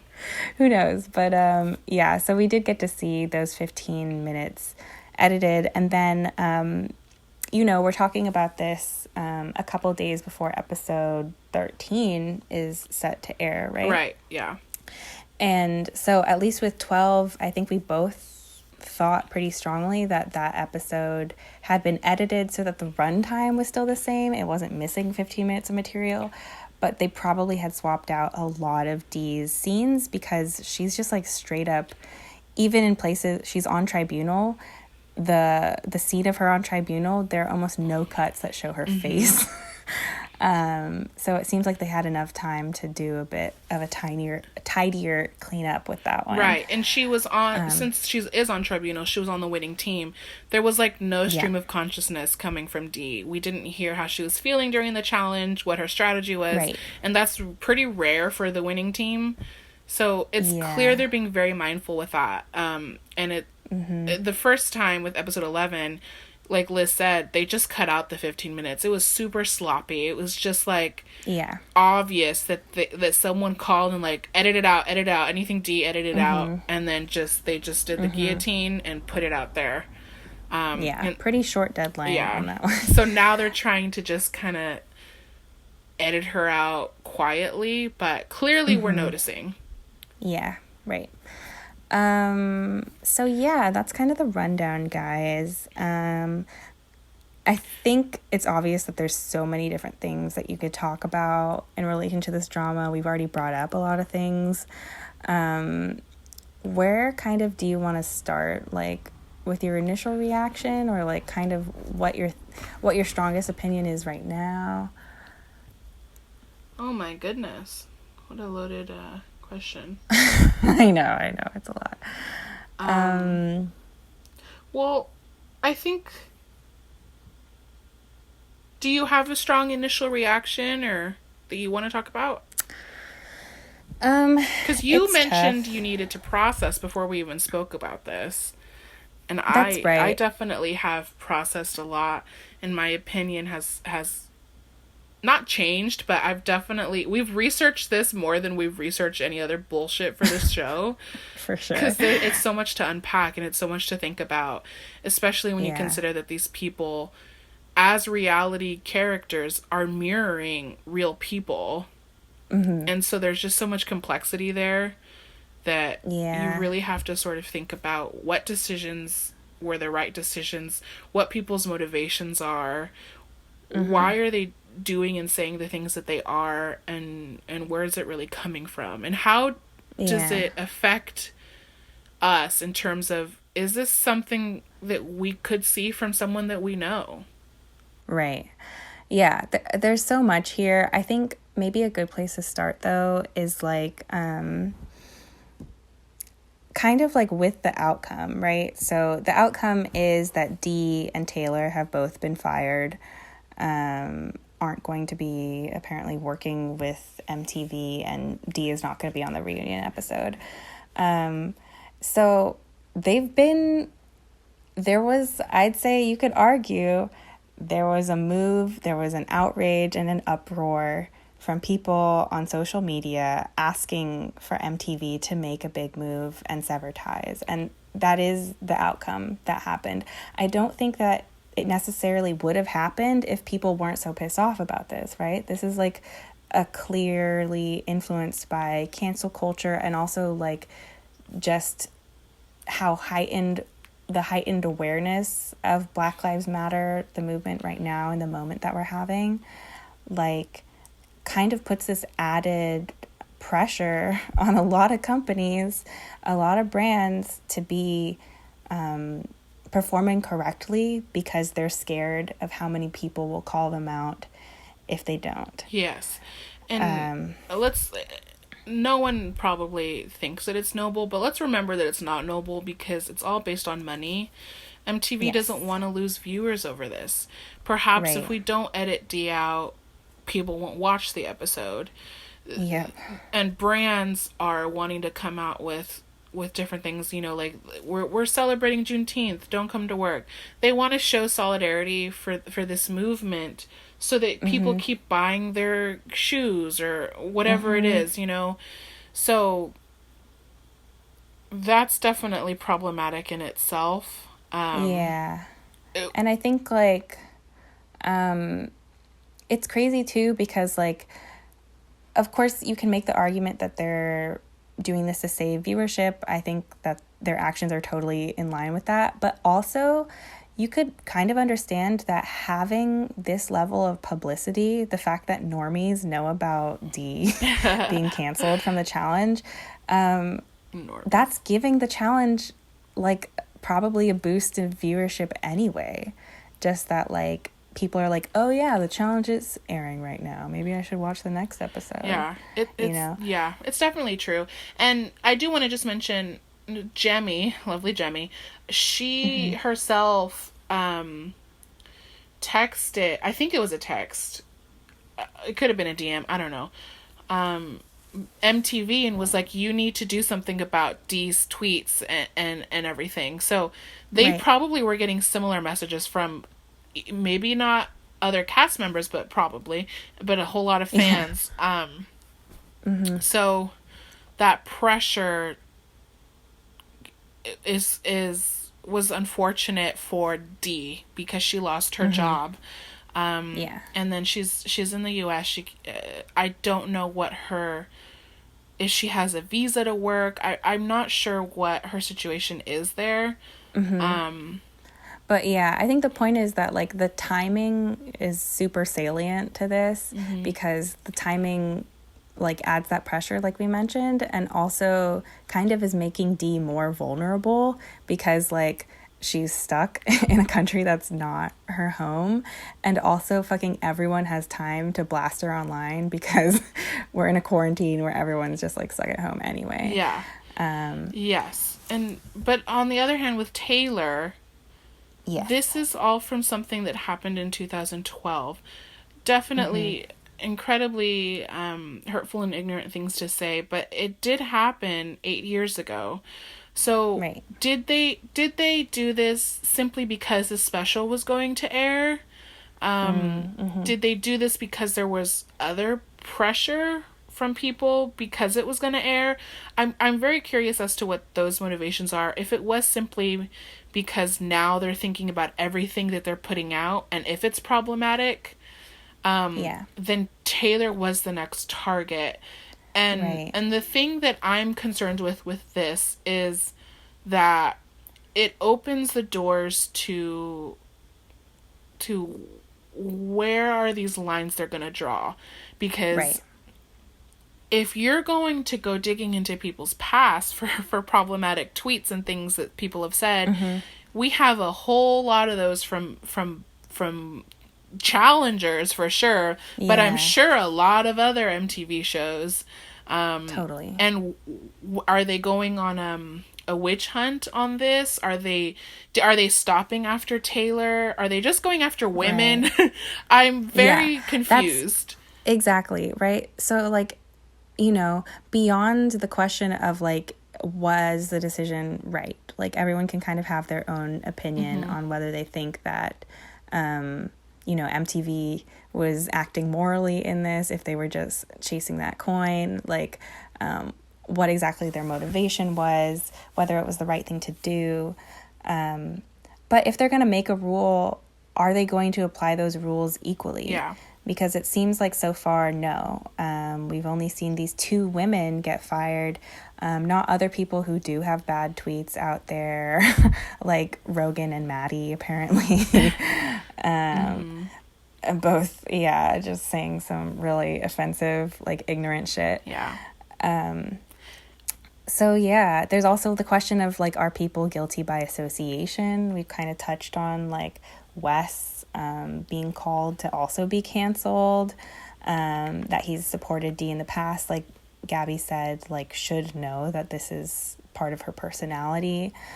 But I guess, like, something that was one of my earliest responses to this when I was first hearing about this, I'd say, like, my most immediate response was kind of wondering, like, should reality stars actually need to be held to this standard, you know? Because they certainly weren't in the past. This would be kind of new. And it's an interesting question about, like, reality stars, you know, have a reputation of being trashy people that you wouldn't depend on, wouldn't be friends with in real life, probably. And it's just interesting for MTV, albeit inconsistently, to be acting like, yes, there is some burden on us as a company to give people a platform who are politically correct, who aren't offending people online, who, aren't saying the kind of shit that DEE and whatever her face have. Yeah, absolutely. Because in the past, reality show has been, at least some of the more campier MTV like reality shows. I'm gonna say MTV and like VH1, which they're totally pretty similar in content. And we can rope in Bravo. We can rope in everything. Like Flavor of Love, for example, Rock of Love, Charm School. The girls on those shows, even Flavor Flav himself, but I mean he's a public figure already. They're caricatures of something. They become tropes. You have the girl who gets drunk and passes out on the first night and sleeps through everything. You have the quote unquote whore who's trying to get in Flav's bed the first night. You have the quirky nerdy girl who's too shy and then doesn't get a rose. I mean, he gives them clocks, but they become caricatures, and you can see it. It's a pattern. Right. You watch it as kind of like this mindless thing to unwind at the end of the night, and you almost don't see them as people, even though you know they are. And it seems more believable that they are completely acting. They are, they could be lawyers who, have completely different ways of dressing, ways of talking, hobbies, music taste, everything that's different than what they're portraying on that show, and you're kind of okay with it. This was a job. But now reality TV is more like we're trying to fool the audience into thinking that this is just kind of their life. Right. These are real people. It is that, like, we were kind of talking about this before. Like, is reality TV supposed to be someone who's acting real, but just all the boring bits are edited out? So you're just seeing the best and the absolute worst of a person's experience because of editing. Yeah. Or are we to understand that, like, maybe normal people don't act like this because they're not put in these kinds of situations? The bunker got to me. Or, like, it's the stress of the competition, or, like, I have a serious injury and I have to keep performing with it, or something like that. Yeah, absolutely. And we saw even this season, like, Jordan's elimination, right? Where his shoulder is, like, fucked up. And obviously he's going to lose. Everybody knows he's going to lose because he can't grip the pole. And, what is everyone doing? They're like, it's okay, Jordan, shake it off. And they're clapping for him as he gets in the ring. That's something that Jordan's going to do anyway, because that's Jordan. But, like, that's expected. You push through the pain, no matter what. There's another season where this guy, Chet, he's a lovely little Mormon guy. He cuts open his chin, and he's like, I'm out. And I'm not saying that in any kind of way. Like, that's kind of his thing. That's his caricature. He's the Mormon guy that wears, like, bow ties. He cuts open his chin, and he refuses to do the rest of the elimination because he doesn't want to cut it open further. Everyone was like, ugh, what a pussy. Like, that's ridiculous. He was strong enough to be like, I'm going home. Fuck you guys. But that, you do get that, like, eye roll if you don't perform through certain kinds of pain. And so, like, just that, what I'm hearing you say then is that, like, there's a pressure to to act unreasonably, right? To act irrationally, not in your own best interest, right? And also there's an incentive to make moves that can make you appear villainous, that could be, like, contrary to what you do as a good person, and they're kind of egging you on, right? Like, we've kind of talked about how apparently they don't have, like, any access to anything that could take their mind off the scenario, and they're just given, like, hella booze as much as they want. So the producers are trying to, like, spark incidents. They're trying to make good TV, but none of that is making good people necessarily. Yeah. And it was like, ask anybody if they're proud of their behavior when they've been like the drunkest that they've ever been. Like, ask that, magnify it times other equally drunk people who are usually outgoing crowd pleasers by nature because you're signing up to be on a reality TV show. Magnify all of this, put it together, take away things like an iPod. I'm sorry, I still have an iPod, so I still mention it. Take away things like your phone that plays music, whatever. And people are going crazy. We were reading this article by Susie Meister, who is a past challenger. It's called Cast Aside, Life After Reality TV. Everyone should check it out. Check it out. Susie's lovely. She compares the experience of filming to the Stanford prison experiment, which she says explored questions of power, torture, and relationships using unethical means. So they do that, right? They're putting them in a bunker. They don't give them any windows. I told you before that Johnny Bananas said on an Instagram live that even as they're traveling to their challenge field for the day, they board up the windows so they can't see outside. They don't want them to feel free at any point during this experience.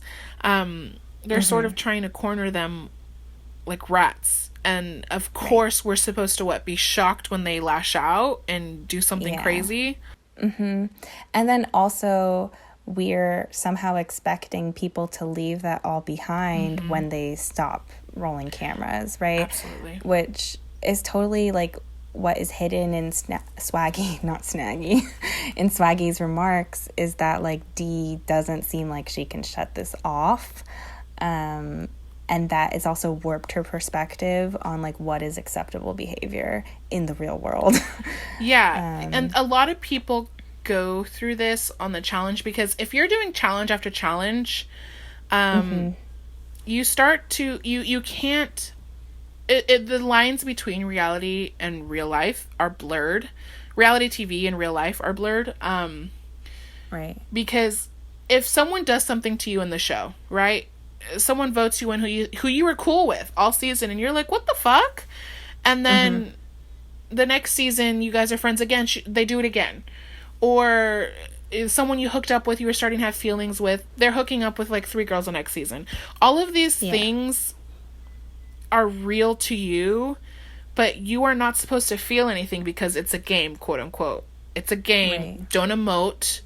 Don't be in your feelings about anything because it's not real, but it is real. These are real people that you have relationships and dynamics with.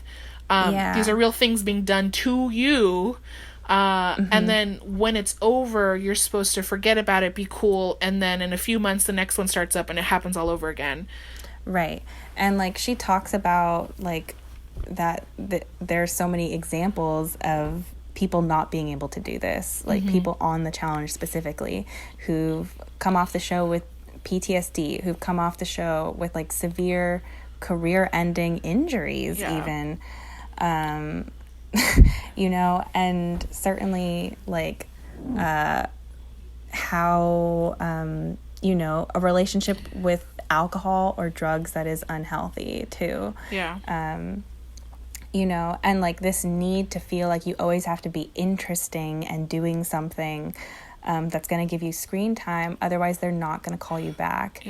Also, I think the fact that the challenge, like if you succeed, it's basically kind of, I can imagine, have the appeal that gambling does for some people. Because if you win so much. But if you lose, you're not getting that much. And so like if you get taken out and you think it was unfair, like if there was a purge or people teamed up unfairly against you or something like that, you felt targeted, I can imagine that time before the next challenge, before you get called back to do it again, you're just like so focused on like, I fucked that up and I don't even get the chance to like fix it until I'm back on there. And once I'm on there, like, it's my chance, and also it's very important for me to get back on there. So the sorts of things I do in my season, like, matter a lot, right? So, like...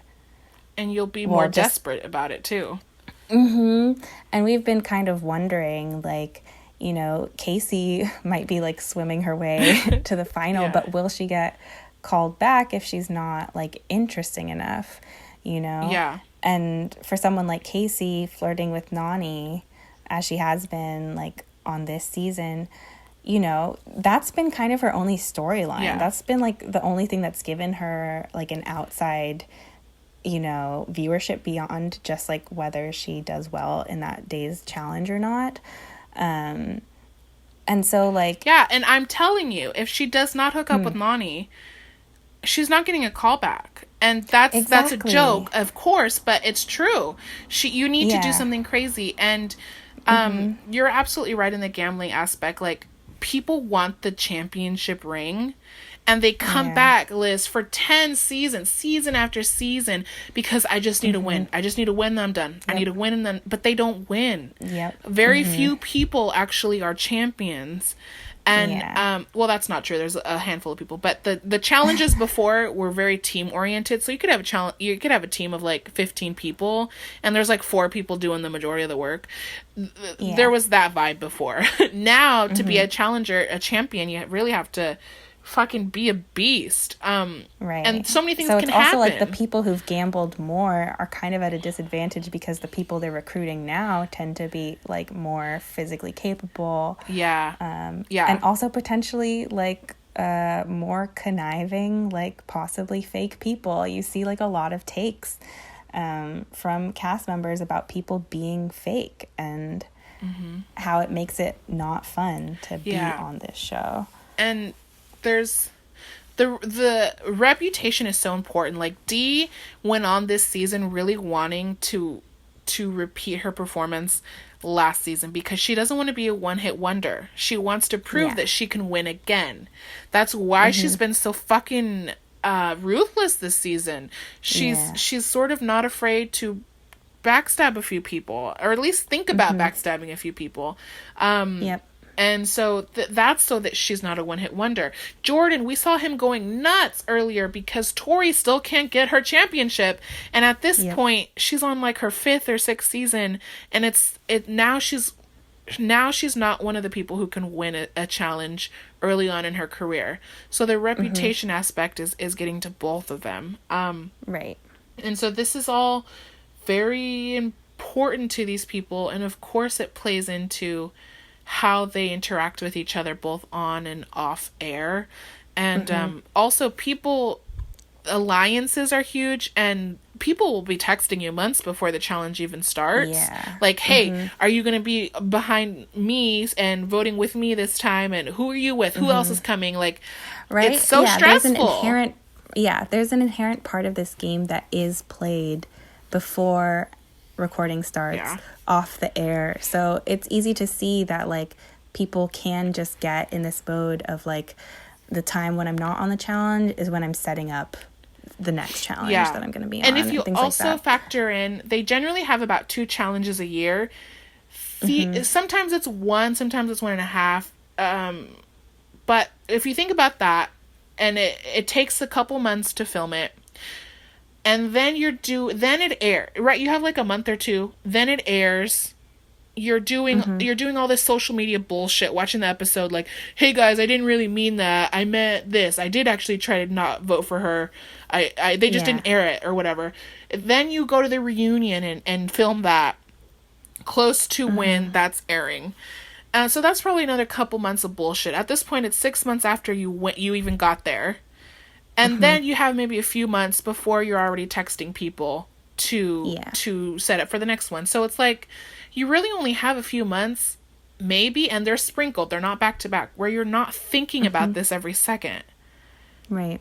And that's crazy. Like, I don't know about you, but like, when I'm at a job and I'm getting texts from coworkers when I'm not at work, I'm stressed the fuck out. I'm like, don't text me when I'm at home. I'm trying to chill. I don't want to think about you. Even though I love you, even though you're texting me about something stupid, it still stresses me on a level to see a text from someone from work. Yeah, exactly. So kind of what we've been talking about so far has been all like explorations of the internal experience of like basically challengers who've made problematic statements and like understanding what makes it unique for them to be like a reality TV show person who's made those kinds of statements, what the kinds of consequences for reality stars should be. All that has kind of been focused on that side of the spectrum, but I think we should take a bit to talk about like a bit more about kind of the umbrella of this, which is like the network and the show and the decisions that they've been making. So for example, like, you know, ending a contract with someone like this, participating in that kind of like cancel movement, and then the editing that they've been doing on the episodes. And I don't know, like, I think one of those kind of larger picture consequences too is that like we can talk, you know, up, down, and sideways about who we think Dee is as a person, what Taylor's done, et cetera, et cetera. But the fact is that these decisions that MTV has made do have a consequence for like this kind of representation that we're able to see on their shows going forward. So for example, like Dee is apparently one of the few Asian cast members that this show has ever really had on, it seems like. I mean, we saw Jen earlier this season. I don't think she's coming back personally. Yeah, because she didn't do anything interesting. Yeah, and she had a real tough time in the elimination too. She was pretty out of her depth. But, you know, this is one fewer, like, woman of color that we're going to see on a show that has a lot of white faces on it, right? So there is, like, an interesting question of, like, does the representation need to be perfect, or does it matter more that the representation is happening at all? When I was thinking about this, I mean, there's so many examples of this, but one that I always think about is, have you seen the musical Book of Mormon? Does it seem like we would have that common interest? Well, based okay, on past experiences? Because no. One segment idea that we did have was talking about fucking musicals, okay? Yeah. I mean, I love musicals. I have not seen Book of Mormon. Yeah. I do hear that it's great and would like to see it. Yeah. Book of Mormon won a bunch of Tonys, including out. Best Musical a while ago. Yeah, we're hyping it. But if y'all don't know, it's like written by the same people who wrote South Park. So kind of unsurprisingly, they have like the biggest joke in the musical is that these Mormons have to go to Uganda for their mission, right? They're like 2-year mission where they try and spread the Book of Mormon, whatever. Doesn't actually know what a mission is. Okay, I have relatives who are Mormons. I just can't explain this right now. I'm trying to get to this end point, which is that like the Book of Mormon as a musical show, and it's been very successful as a touring show as well. The end all be all consequence of the Book of Mormon is that it casts a lot of Black actors who might not otherwise really have a lot of parts to choose from on Broadway, even though they have the talent and deserve to be there just as much as anyone else. And but the roles in the Book of Mormon are very, I think you could argue, stereotypically harmful to Ugandans and Africans in general. There's like a warlord. Everyone talks with this like really exaggerated accent. There's a whole song where they sing about Salt Lake City as being like this amazing, you know, place that they want to visit because they've only known like this village in Uganda where things are like really difficult for them their entire life. But they sing about it Saltule Kasiti, like they, in this like Africanized, like infantile way, where in their fantasy Salt Lake City, they don't get raped every day. They don't rape, you know, just like things that are pretty messed up and dark. And also not true of Salt Lake City, technically. Well, yeah, things are going down in Salt Lake City. But yeah, I think like, you know, you could argue that like, you know, maybe Book of Mormon, I'm sure there were people saying like, this is fucked up, like we should cancel this show. Yeah. But the decision seems to be that like it's worth it more to have Black people performing than it is to just not have those roles be available. Yeah. You know, I think that's a really tough kind of decision to make, you know, because in a perfect world, there would be tons of awesome, interesting, dynamic roles for people who look like however they look like. There should just be more representation of normal ass people in everything, I think. Yeah. Yeah. I mean, it's interesting because, yeah, it does beg the question, would I rather see more like Latinas cast on these things? Mm-hmm. Yes. What if they're typical hot-tempered slutty-ass Latinas? I guess it's a question of, well, I'm glad the representation's there, but what are they representing? Not me.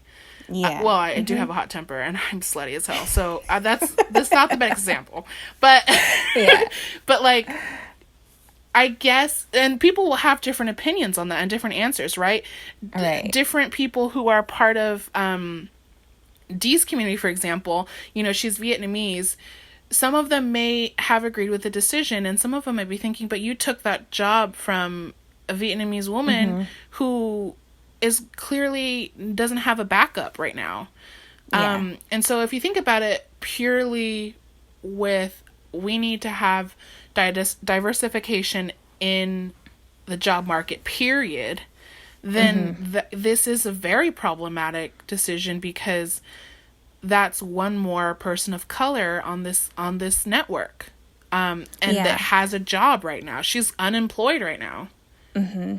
And also that, like, it seems like you can make the argument that people have said as horrible shit as Dee has, but they haven't gotten the same kind of axe that she's gotten. Yeah. And maybe that is because they're white and she's not. Absolutely. You know? And maybe, you know, now that you've said that, maybe that's part of why they severed ties with Taylor. Do you think? To show that, like, look, here's a blonde bitch and we don't want her either. But, like, could you have done it with a blonde dick instead? I'm just like right? They're both ladies. They're both oppressed in terms of being women. So if you're trying to make a statement about social injustice, you just made two females unemployed right now. Like, yeah. And so that's one clear issue. I think another thing is, like, you can kind of argue about whether you think cancel culture is a force for good in general or not. Do any of you still believe that, though? Right. We're about 2 hours almost into talking about this on the air, and we've already been talking for 2 hours prior to that. So I think it's safe to say, like, let's lay it out on the line. Honestly, I think that, like... These are theses. Thesi. Yeah. Right? Finally, if you made it this far, you get to hear what I really think. Say hot Cheetos. I'm telling you. Say hot Cheetos, yeah. Hot Cheetos 3.14 is the password, okay? Personally, I think that, like, canceling in general, the idea of that means that someone's irredeemable. And I just fundamentally object to that kind of line of thinking, you know? And especially because so many people... you know, under the flag of, like, trying to educate someone, trying to make someone a better person, will, like, act really abusively in a way that they know isn't good, right? If you're doxing somebody, that's, like, illegal and dangerous. If you're saying that someone should hurt themselves, that's not okay, really, no matter what. Yeah. And yeah, I think that there's like this idea that you're allowed to just like fucking go off on somebody. And also, you know, if you're a single person who's like had a bad day and thinks that, oh, tonight I'm gonna fucking yell at women on the internet for fun, like don't. Yeah, don't, please. And also, like, you are underestimating like the full effect. Like, if you're like a single drop in the ocean, but this person is like facing a fucking tsunami of like hateful and hurtful comments and stuff, like you are not innocent. Like, you're participating in something like really shitty. Even if you think you're making just a small contribution to it, like you're playing into something a lot larger than you think. Yeah, I can imagine like you know, I'm thinking about like if I've written a paper and 99% of it are positive remarks, and then there's that one negative remark that I'm like, what the fuck?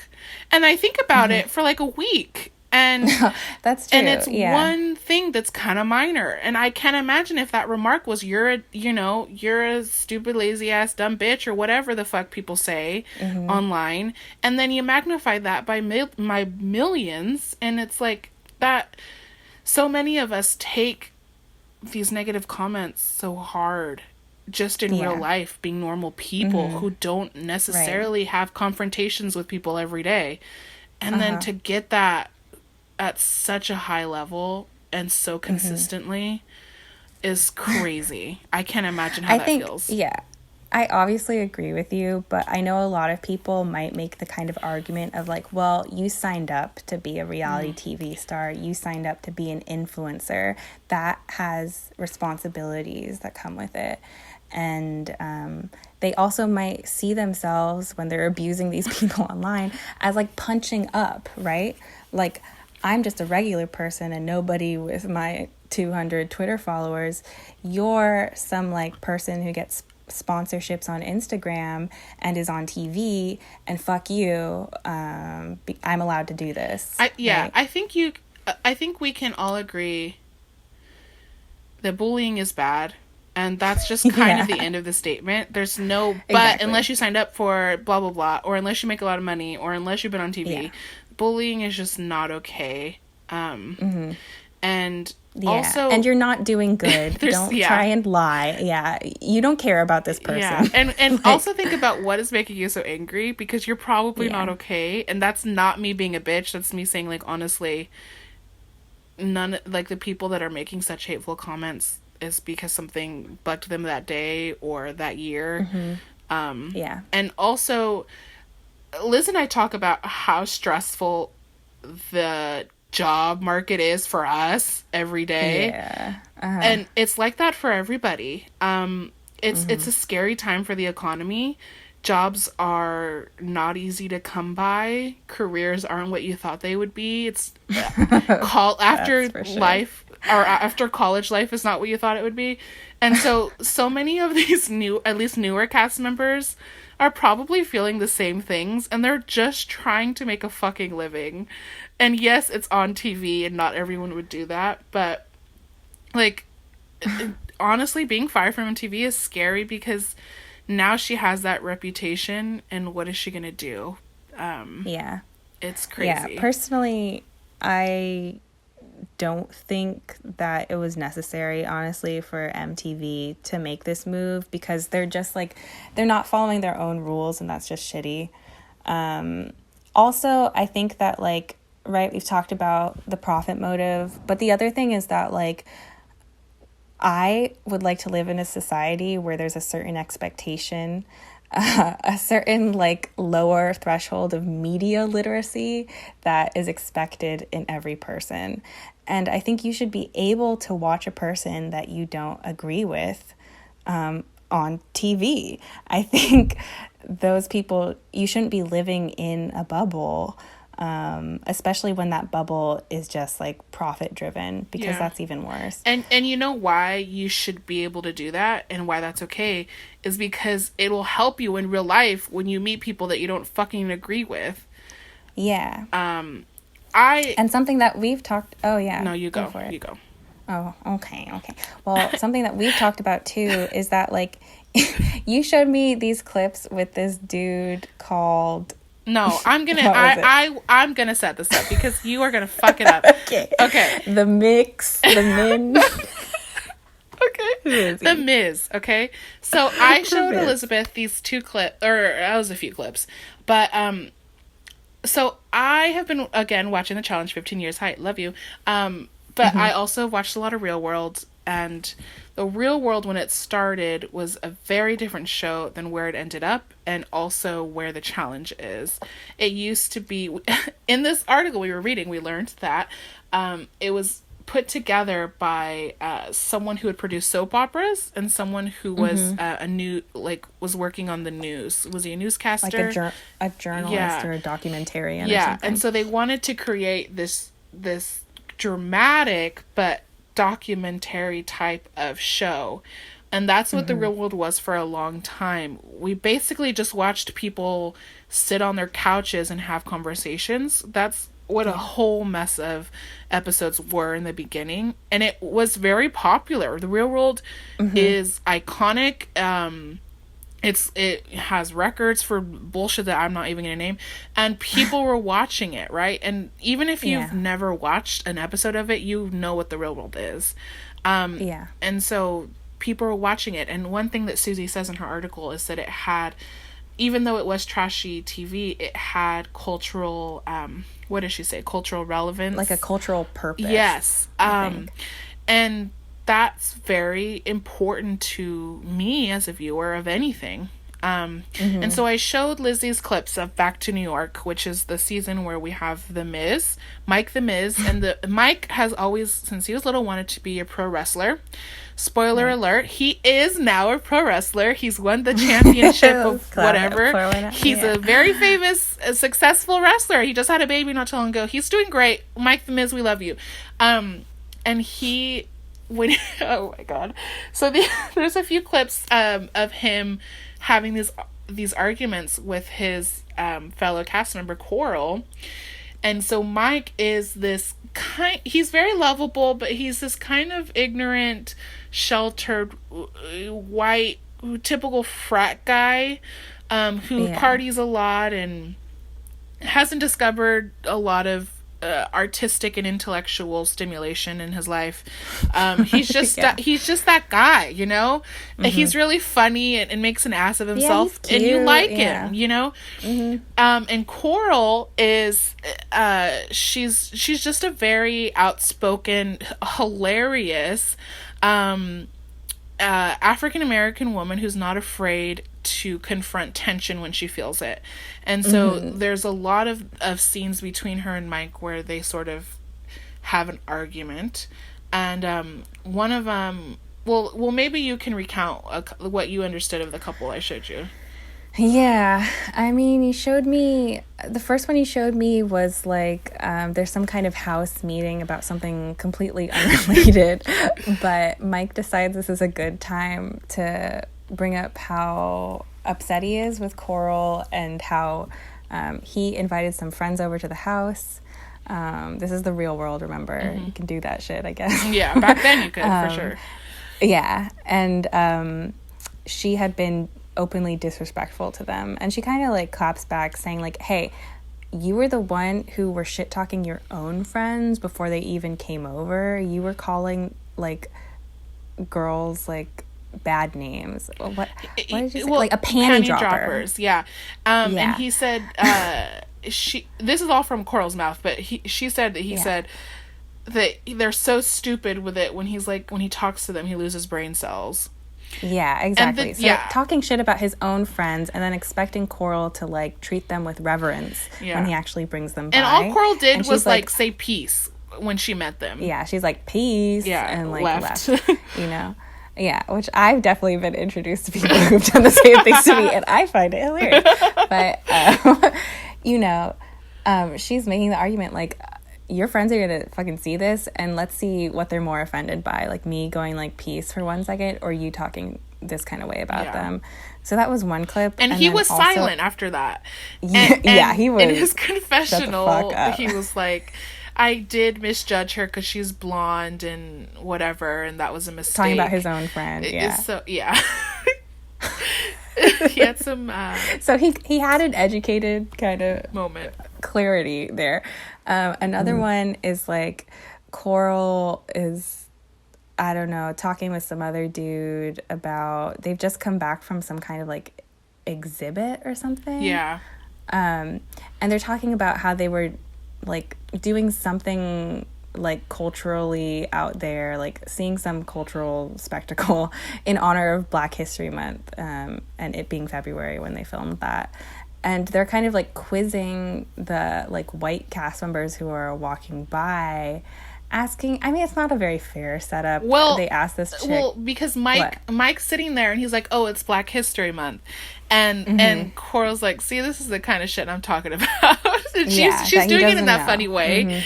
And then, she turns to this other cast member who's a white female, and she's like, what month is this? And she goes through, like, it's the second one, it's February, it's Valentine's Day month, and then she's like, what month is Black History Month? And she's like, oh, I don't know. So neither of the two white cast members in the house know when Black History Month is. Yeah. I mean, it's not surprising, because watching these clips, you're looking at their hair, you're looking at, like, the quality of the footage, and, like, this is some ignorant times, you know. 90s. But yeah, so apparently, right, that was their shared real world season, but they were on the challenge together, and they were partners. Like, a couple years later. And Gabby showed me this clip where it's kind of scary. I don't really know what the context is, but, like, Mike is, like, blowing up, right? Yeah, they're both rooks. Sometimes they're getting, you know, side-eye from the vets. That happens. And then also, I don't know if they lost that day. I can't remember that particular episode, but Mike is very drunk, and when he's very drunk, he turns into his alter ego, which is Miz. So he's like, he you know that wrestler, like when you're in the arena as a wrestler and you're like, I'm calling you out and I'm like, Mike tries every opportunity he can during filming to do that, because it's an audition tape essentially for the wrestling WWE. Again, worked out. Congratulations, Mike. But he's kind of going crazy. Go ahead. Well, yeah, so he's kind of losing it, and his partner Coral, she's stepping in with, like, a totally different attitude than, like, what you saw from the clips on the real world. She's like, hey, you know, she is, like, super, like, gentle with him.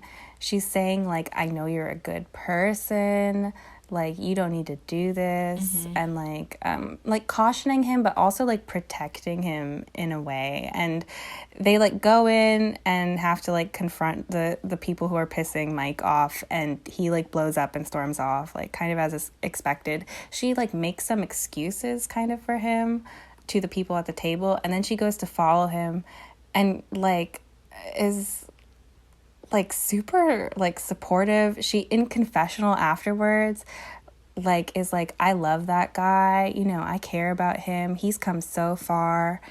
And you see this, like, relationship that looks like nothing at all like it had some years earlier. Yeah. And I mean, I was, like, super surprised watching that. I was like, was the transformation shown from, like, what led from point A to point B here? But it was cool. Like, the vibe that I got from that kind of, like, caring conversation, two people who genuinely, like, are supporting each other, not just because it's a game, but because they have a personal connection that's gone on for many years.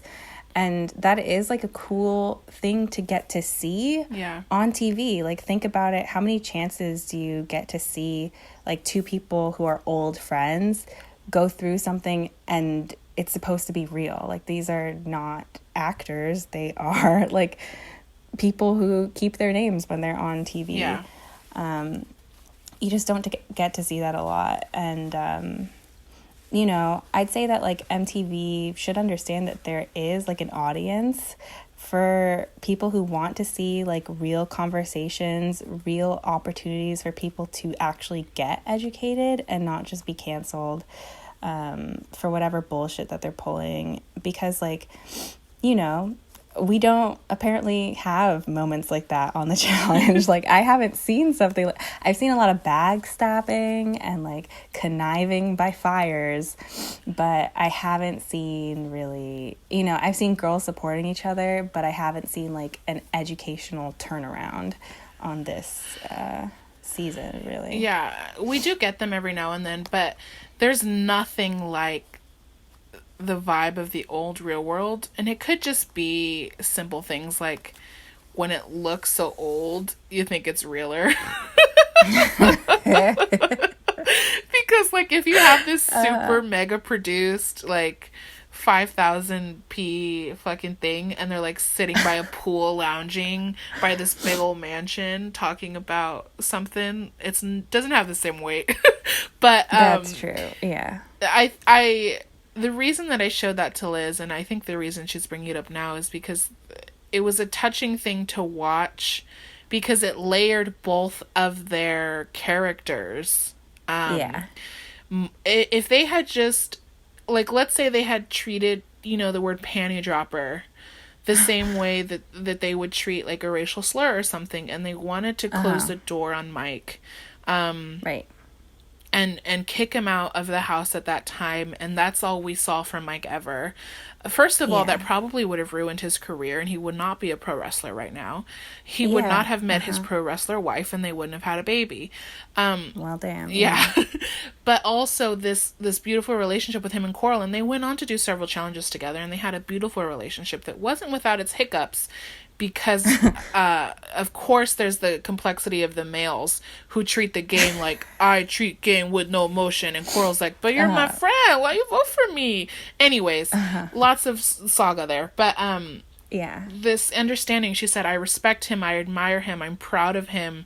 That's really important, and that's something that is important to show, because they were coming from two completely different cultures, two different regions, two different ways of thinking, and they were able to cement this really important relationship. And these are things that we do in our real lives. Hopefully that we get the opportunity to do that kind of stuff.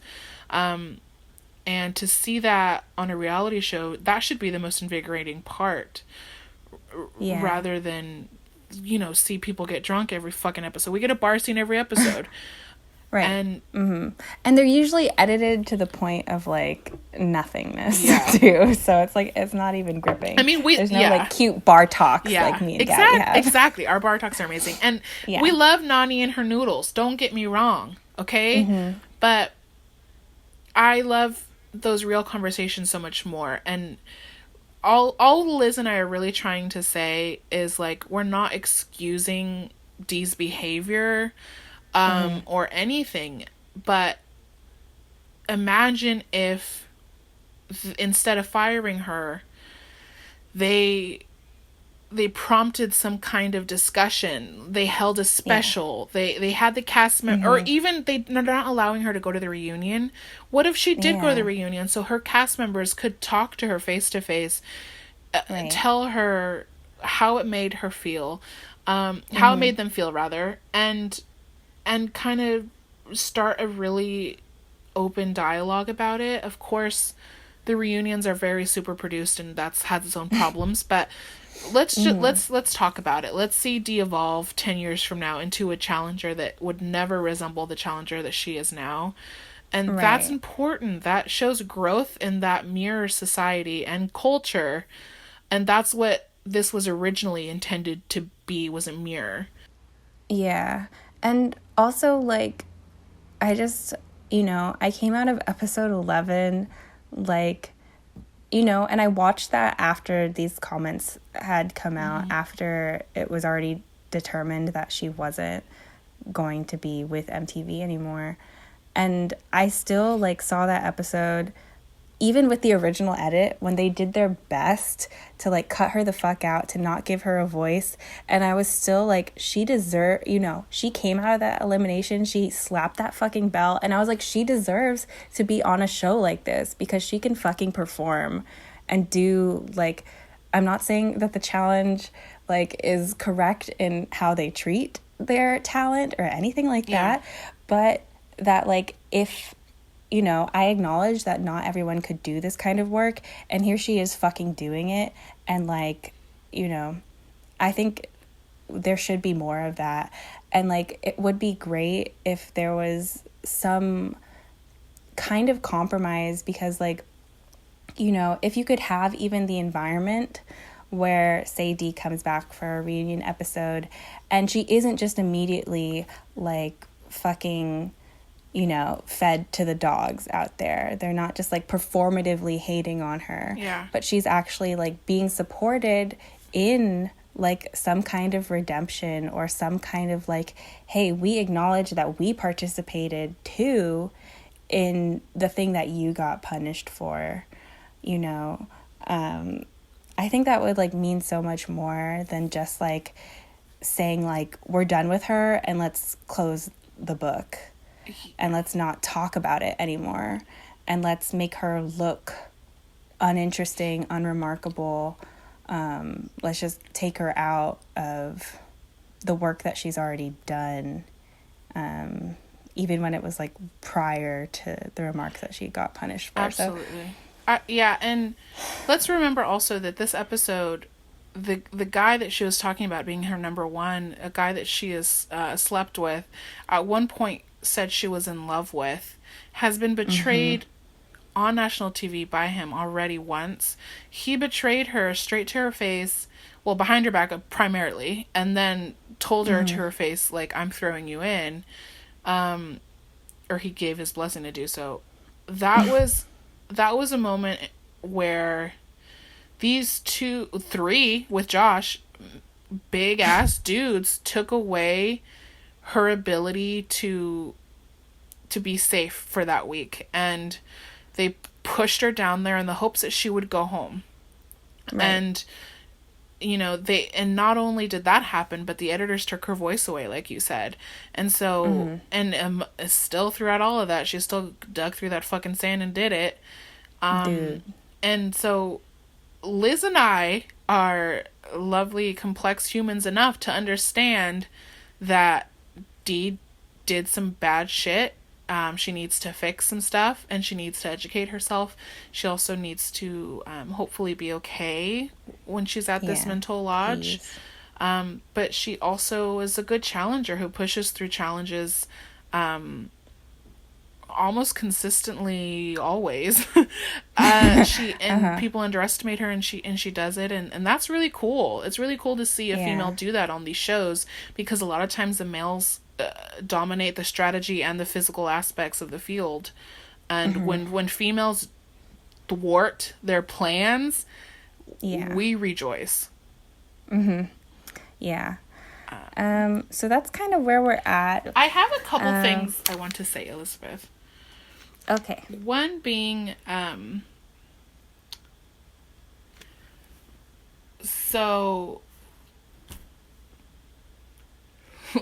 Liz and I would just like to do our PSA here, and say that we are by far the biggest, well, I don't want to say the biggest, but one of the biggest injustices that we see on this show is between males and females, and the way that males portray female worth and value on this show. We see it in this past episode with the way that they backstabbed Melissa. They fucking backstabbed her. That's right. And you know, they lied to her, didn't tell her what was going on, and essentially threw her friend in.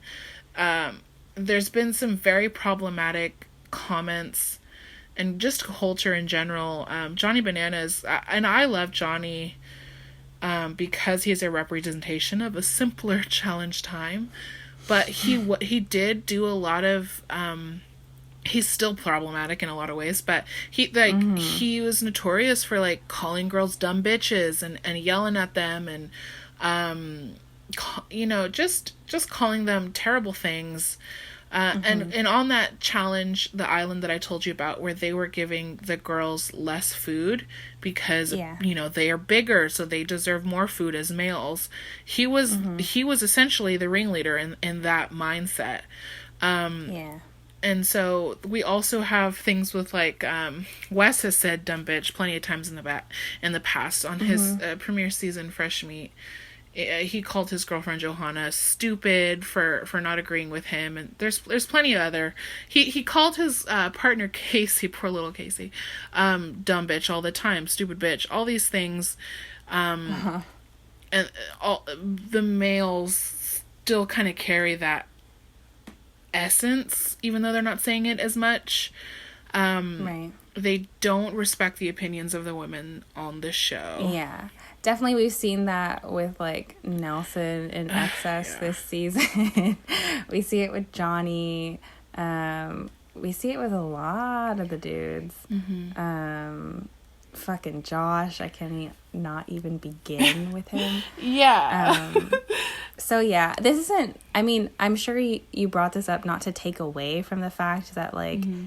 we're having a moment that's not actually centered on women right now, but like just to kind of show that, like, you know,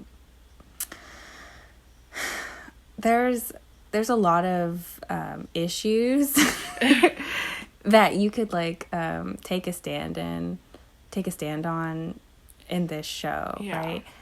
And like I think we're both of the opinion that like being able to like witness something like this, like going back to even the original kind of premise of what reality TV was, it was like soap opera plus documentary, right?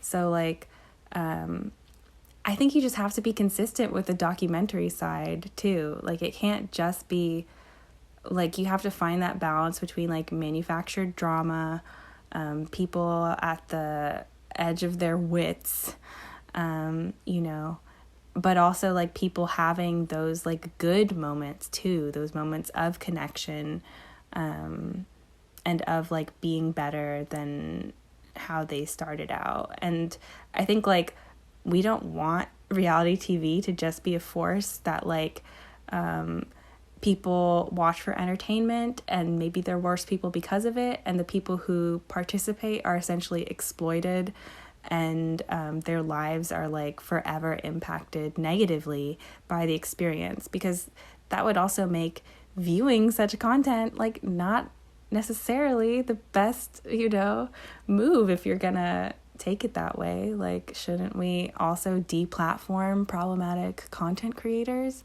problematic networks? Yeah, absolutely. And we said this earlier, but it can't be stressed enough. These cast members come away, a lot of them, with PTSD, or at the very least, some anxiety-ridden feelings when they're not on the challenge, not to mention on the challenge. And that's really fucks with your head. And they don't offer them services to get help with a therapist. Right. Some of them can't afford it. Dee right now, we don't know what her financial situation is. Couldn't she afford it? Did Wes put her in that lodge? That's great for him, but MTV didn't do it. And so why don't they offer a therapist on set during these episodes? Imagine. I mean, it might make the episodes less exciting if people are more stable, that's unfortunately. Problem. See, it's just like the people that we saw in the beginning of The Real World and things, they were more stable. And people think that's worse, but they were dynamic characters and they all got along. Because if you put real people together, unless you have like polar opposites and like bigots and weirdos, you're gonna get along because you spend enough time together and people are layered and complex and lovely. That was interesting. They weren't such messes. Some of them were, but we don't need messes on our screen at all times. It's not necessary. MTV, try some. And you had brought up other shows that you watch where it's more documentary, and it's okay. Yeah, like, and that the participants are kind of allowed to be people who make mistakes, are allowed to take someone aside and like talk about, you know, them being hurt, or even to support each other in the context of a competition. That's still kind of allowed, you know, without like backstabbing, being supported or encouraged. Like a couple of shows like Terrace House, which is like a Japanese reality show, kind of like The Real World, except like very, very beautifully shot. They like have these amazing locations and everyone's like super cute. And like a big focus of that show isn't like hookup culture or like conflict, but it is actually like resolution of conflict, connection, and like mutual support. Great British Baking Show too. That's a show where like amateur bakers are allowed to kind of like show their best selves, and where people are really encouraged to support each other on the show. And people get famous too from doing that show. It's just like the environment is completely different, and what the producers incentivize for the participants of those shows like result in totally different and happier, I'd imagine, outcomes. So yeah, I think like we usually end our episodes with a segment, but like the segment we kind of thought of was like maybe checking back in with, we had thought of this podcast as being like Gabby the expert and Liz the total noob, like exploring reality TV. And we thought like maybe we'd check in with like where I'm at. We're like 12 episodes into the challenge. There's been this whole spillover in real life and this special episode that we've recorded now.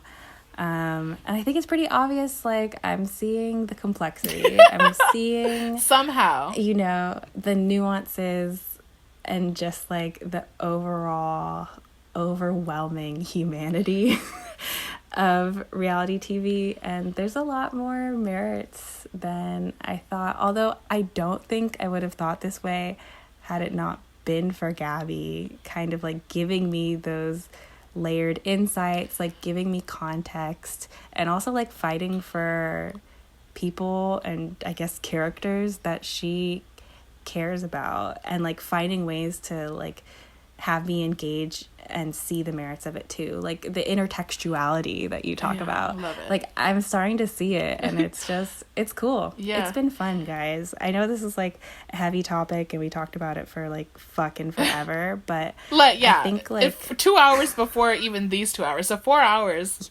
just today, and that's just today. It's been fucking huge, guys.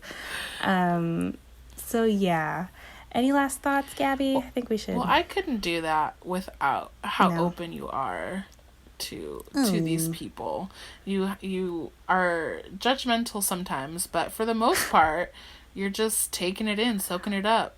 And I'm judgy, but I'm pretty malleable. Yeah, for sure. I don't like hold a grudge. Yeah, and she admitted last podcast that Wes and Johnny were ridiculous. Still are ridiculous, but she has sympathies for them as characters, and that's beautiful to me. And I hope it was beautiful to you guys too. Yeah. I think we're gonna sign off here, right? Yeah. Yeah. Are you interested in watching more of the challenge, more of the real world? Where's your interest level? I think,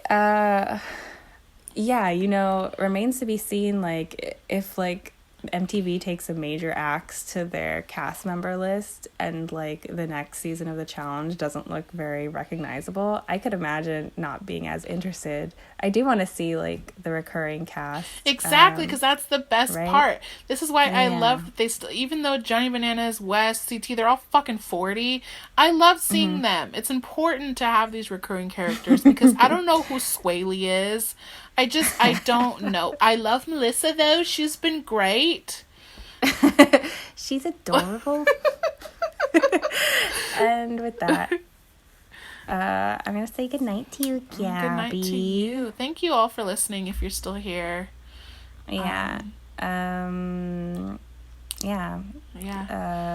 Stay in school. Stay consistent, MTV. And D, hope you are getting better and doing okay. Yeah, D, hit us up. We just want to talk. Yeah. Well, yeah. No, I don't know if I want to know Dee, but I empathize with her for sure. Yeah. I hope she's okay, and I hope you all are okay. Hit us up just to chat. Mm-hmm. Comment below. Take care subscribe. of yourselves, guys. Yeah. Please fucking subscribe. Okay, bye. Goodbye, everybody. Goodbye.